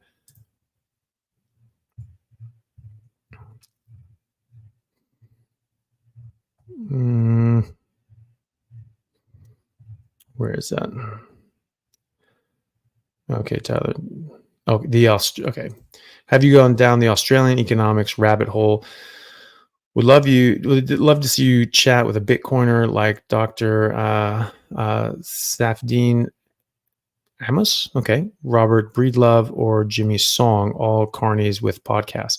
Yeah, it's funny. There's a lot of Bitcoin people that are all about carnivore, and that's the thing. You start spotting the bullshit with one thing. You say like, okay, well, what is other people lying about? You've lied about this. What else are you lying about? And so you start going down different rabbit holes. I haven't gone down the Australian economics rabbit hole. I do love Thomas Sowell. The guy is brilliant. I haven't run into those guys. But I'll take a look and I'll see. I'll take a look at their stuff. I don't know much about Bitcoin and all that sort of stuff. I like the idea of decentralized currency where these bastards don't have a control over your bank account, because that pisses me off. It's a bit volatile. Bitcoin is pretty up and down. It used to be very stable back when it was used for drugs and assassinations. It was actually the most stable currency in the world for a long time. And I was interested in investing in it back then when it was about $6 a coin and the most stable currency in the world. But it was just so damn difficult. You had to go on the dark web and do all sorts of crazy ass shit. And I just didn't know how to do that. And so I didn't. And so I didn't end up buying 200 coins like I was planning on doing back in, 2012, 2013.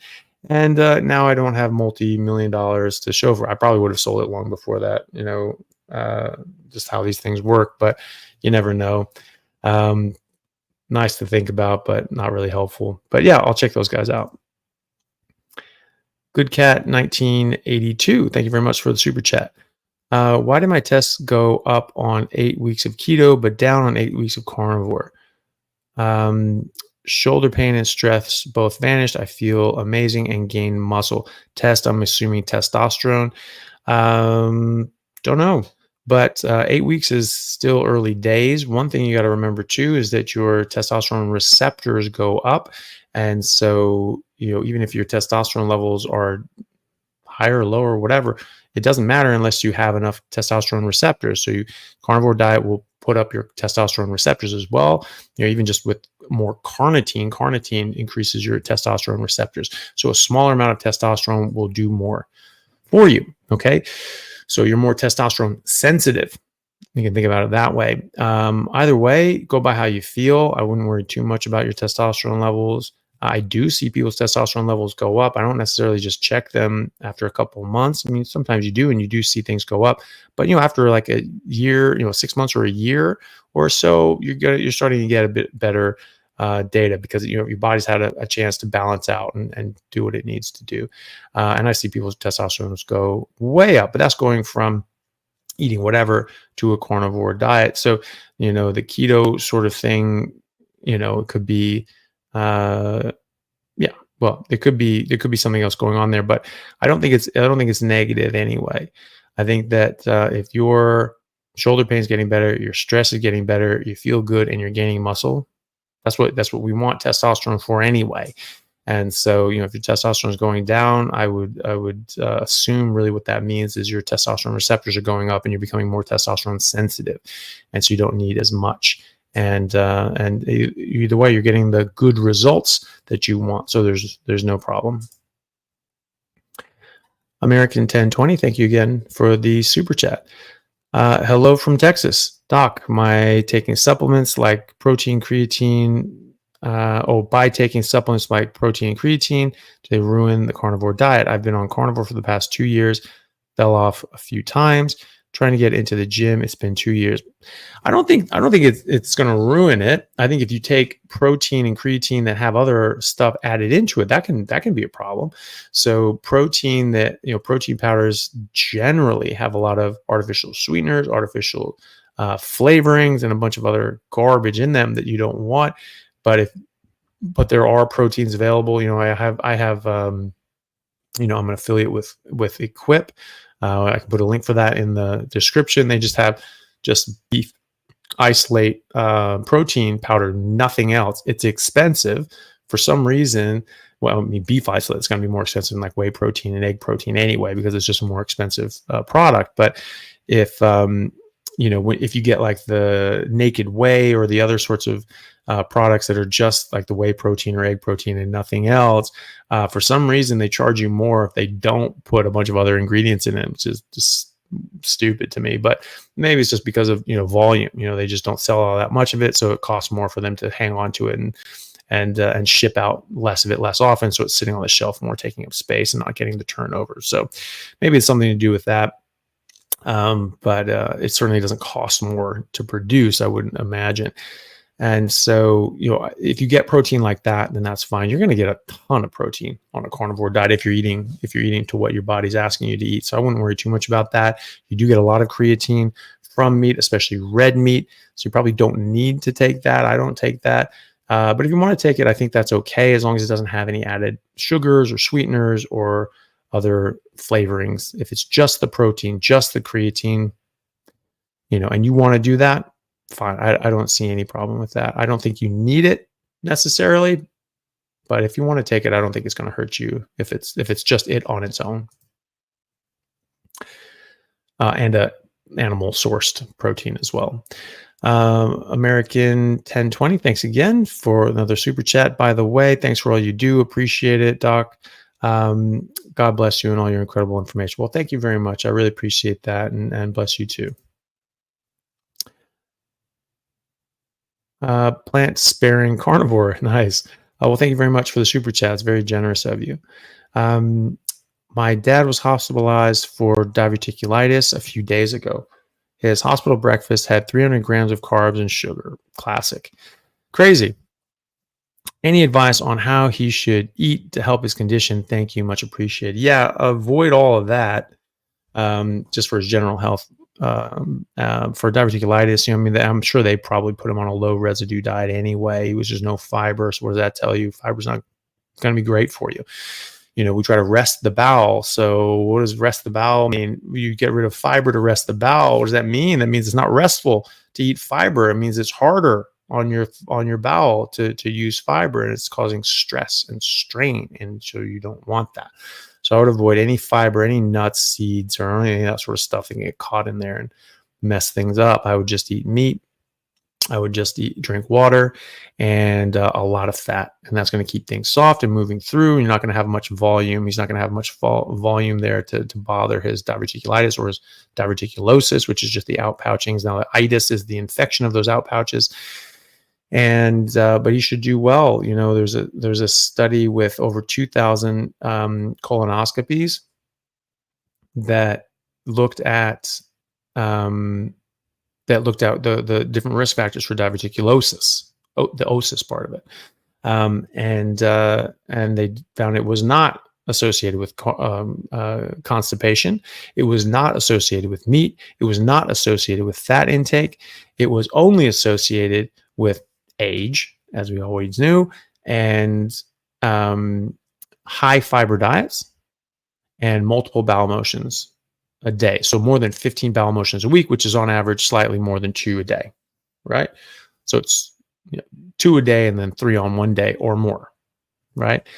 And so that is obviously you're going to poop more if you have more waste to excrete because you're eating a bunch of fiber, which you can't digest and absorb. So it has to come out. And you're eating more fiber, so that's directly associated. I think those two things go hand in hand, and are probably part and parcel of the same problem, because you're overworking your colon and you're wearing it out. You're wearing the organ out early. It's like having just massively elevated blood pressure for a long time, and your heart just pumping against this high pressure gradient for a long time, and eventually just fails. You get heart failure. It's like, oh no, we can't do it anymore. We can't maintain this. It just wears out. And I think that's what's happening with the colon as well. So for him, he already has diverticulosis. Now he's treating the diverticulitis. I still think the same thing applies. He's not going to reverse his diverticulosis probably, but he can at least stop it from getting worse, and he can improve his health overall in general, and improve his immune system, immune function, and healing capacity. And so, yeah, unfortunately, hospitals just push carbs and sugar, and it's garbage. It is so bad for the patients. It is making them so sick. It's certainly not helping them heal. So that's a big pet peeve of mine. And Gary Fettke's, Dr. Fettke down in Tasmania, that was, he started making some noise in the hospital saying, why the hell are we giving patients this crap in the hospital? This is not good for them. And the nutrition, you can't say that. It's just like you're giving them carbs and processed sugars or processed carbs and sugars. Like, what do you mean? How do you think that that's good nutrition? This is just insane. So this is just coming from the food companies. This is just coming from the processed food companies pumping this stuff out and influencing the influencers. They're influencing the dietitians and the clinicians in the first place. So they think that they're doing, well, no, this is great. Yeah, Kellogg's Frosted Mini Wheats. Oh, that's perfect. No, that's really great for you. Oh, they wouldn't make it if it wasn't good for you. Like, okay, sure. Because that was ever their concern. So good luck to your dad. I hope he does well. If you can sneak in some meat and get him to avoid that garbage, I think he'd do better. Definitely avoid fiber, which they're probably already doing. And then when you get him home, then just get all that crap out of there. Just get him straight on carnivore. So, question from Dave Smith, and this will be the last one, guys. Thank you all very much. for coming on. We'll finish up with this one. Dave Smith, thank you very much for the super chat. My wife is going through the change. Can you explain why carnivore would help with weight gain, mood swings, and now possible hypothyroid? I know this topic would be greatly appreciated by everyone. Well, it's just going to improve those with her during the change, because they're going to improve anybody at any stage of life. This is optimal nutrition. This is the optimal thing for us to eat. You're getting rid of things. You're getting rid of things that are bad for you. They're going to cause hormonal disruption, damage to your thyroid, damage to your hormones, damage to your estrogen, damage to your ovaries, and make you unhappy and unwell and a bit more moody and unhealthy, which is sort of a consequence of being unhealthy. And you're going to be bringing in all the exact things that you need to be healthy and to optimize your health. So she's going through the change. If she goes carnivore, she may not be going through the change. I have seen people who have gone through the change and have been changed for 5 years go backwards and actually come out of menopause and start their cycles again. And that kind of freaked them out. And it says like, oh, I'm starting to have, blood again. I'm bleeding. It's like postmenopausal bleeding. It's like, okay. Which is, it's a concern, it's a concern. Maybe you have cancer or fibroids or something worrying like that. But we looked at the hormones and said, yeah, you're not in menopause anymore. So there's that. That's something also to be aware of. Ken Berry tells a story that he had, I think it was like 3 women, like they're all in their mid 50s, and they were all been on, they'd all been, years since they lost their cycle through menopause, and they put them on a ketogenic diet, and they all improved their health and lost weight and did really well. And then all of a sudden they came back and pregnant. And they were like, what the hell did you do to me? And they were pissed because they got their cycles back. They got fertile again. They weren't using, they weren't being precautious. And they got pregnant. So they were very stunned by that. I told that story, and there's a little one going, oh my God, that would be the worst thing ever. It was pretty shocking for them as well, but thankfully they looked at it as a blessing in the end. And so that was very, it turned out to be, a nice thing for them. So that's good. If you don't want that, maybe just be mindful of that and take whatever necessary steps that you guys need to do so that you don't have any late surprises. But it's just going to improve people in general. So it's going to, the reason that it helps mood swings and weight gain and hypothyroidism in 22-year-olds is the same reason it's going to help with your wife. You're getting rid of toxins, you're getting rid of poisons, and you're providing optimal nutrition. And that's pretty much it. So it'll help her just like it helps everyone else. This is just, as we get older, our bodies can't produce hormones and everything like that in the exact same ways that they used to, but they can sure do a lot better than they are now. With what we're giving them. So, all right, guys, on that note, I will bid you all good day and have a great rest of your week and weekend. And I will put the link for the probably Go Give Send Go link in the description of this for Maggie. So if people are able to help with that, check back in a couple hours when I get that set up, and you can take a look at the link there and help her there. And thank you very much in advance for everybody who expressed interest in helping Maggie. She's a lovely lady. And also, she did say that for people that donated more than a certain amount, they would say like $1,000 Canadian, that they would invite them out for a 5-day farm stay, and you could stay with them. Room and board covered. You just have to make your way over there, and they could do the rest. And so 5 days you'd stay in their guest cabin, eat their carnivore meals with them, and you can come out on the farm and on the ranch and play with the cows and see what a working ranch is like, and what goes into making beef, and the love and the care and attention that goes into it as well, and the attention to the land and the animals that Elle and I got to experience as well, which I can tell you was really fantastic. They're lovely people. It's a gorgeous area, and the cows are awesome too. And the bulls like growlers. It's That one's a character. He's huge. I have never seen a bull that big. The guy is massive, digging with his hoof and just kicking out 30-foot, flumes of dirt. And I was like, Jesus. So that was great. So if people donate, certainly, $5, $1, whatever you can do is more than appreciated.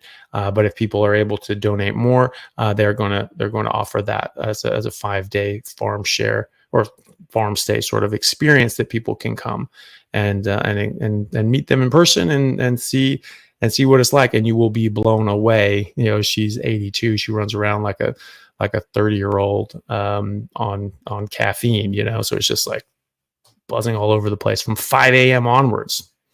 I wasn't even rolling out of bed until like 9:30. So, she's already got in half a day's work at that point, and so, so it was really impressive. So I'll put that there. I'll put the link in the description here, and anyone who can help out, it'd be very much appreciated. Okay. Thank you all, everyone. I really appreciate it. Love you all. And thank you very much for your support and just for being around and being interested in improving your health and improving your lives and the lives of your loved ones. And I will see you next time. Take care.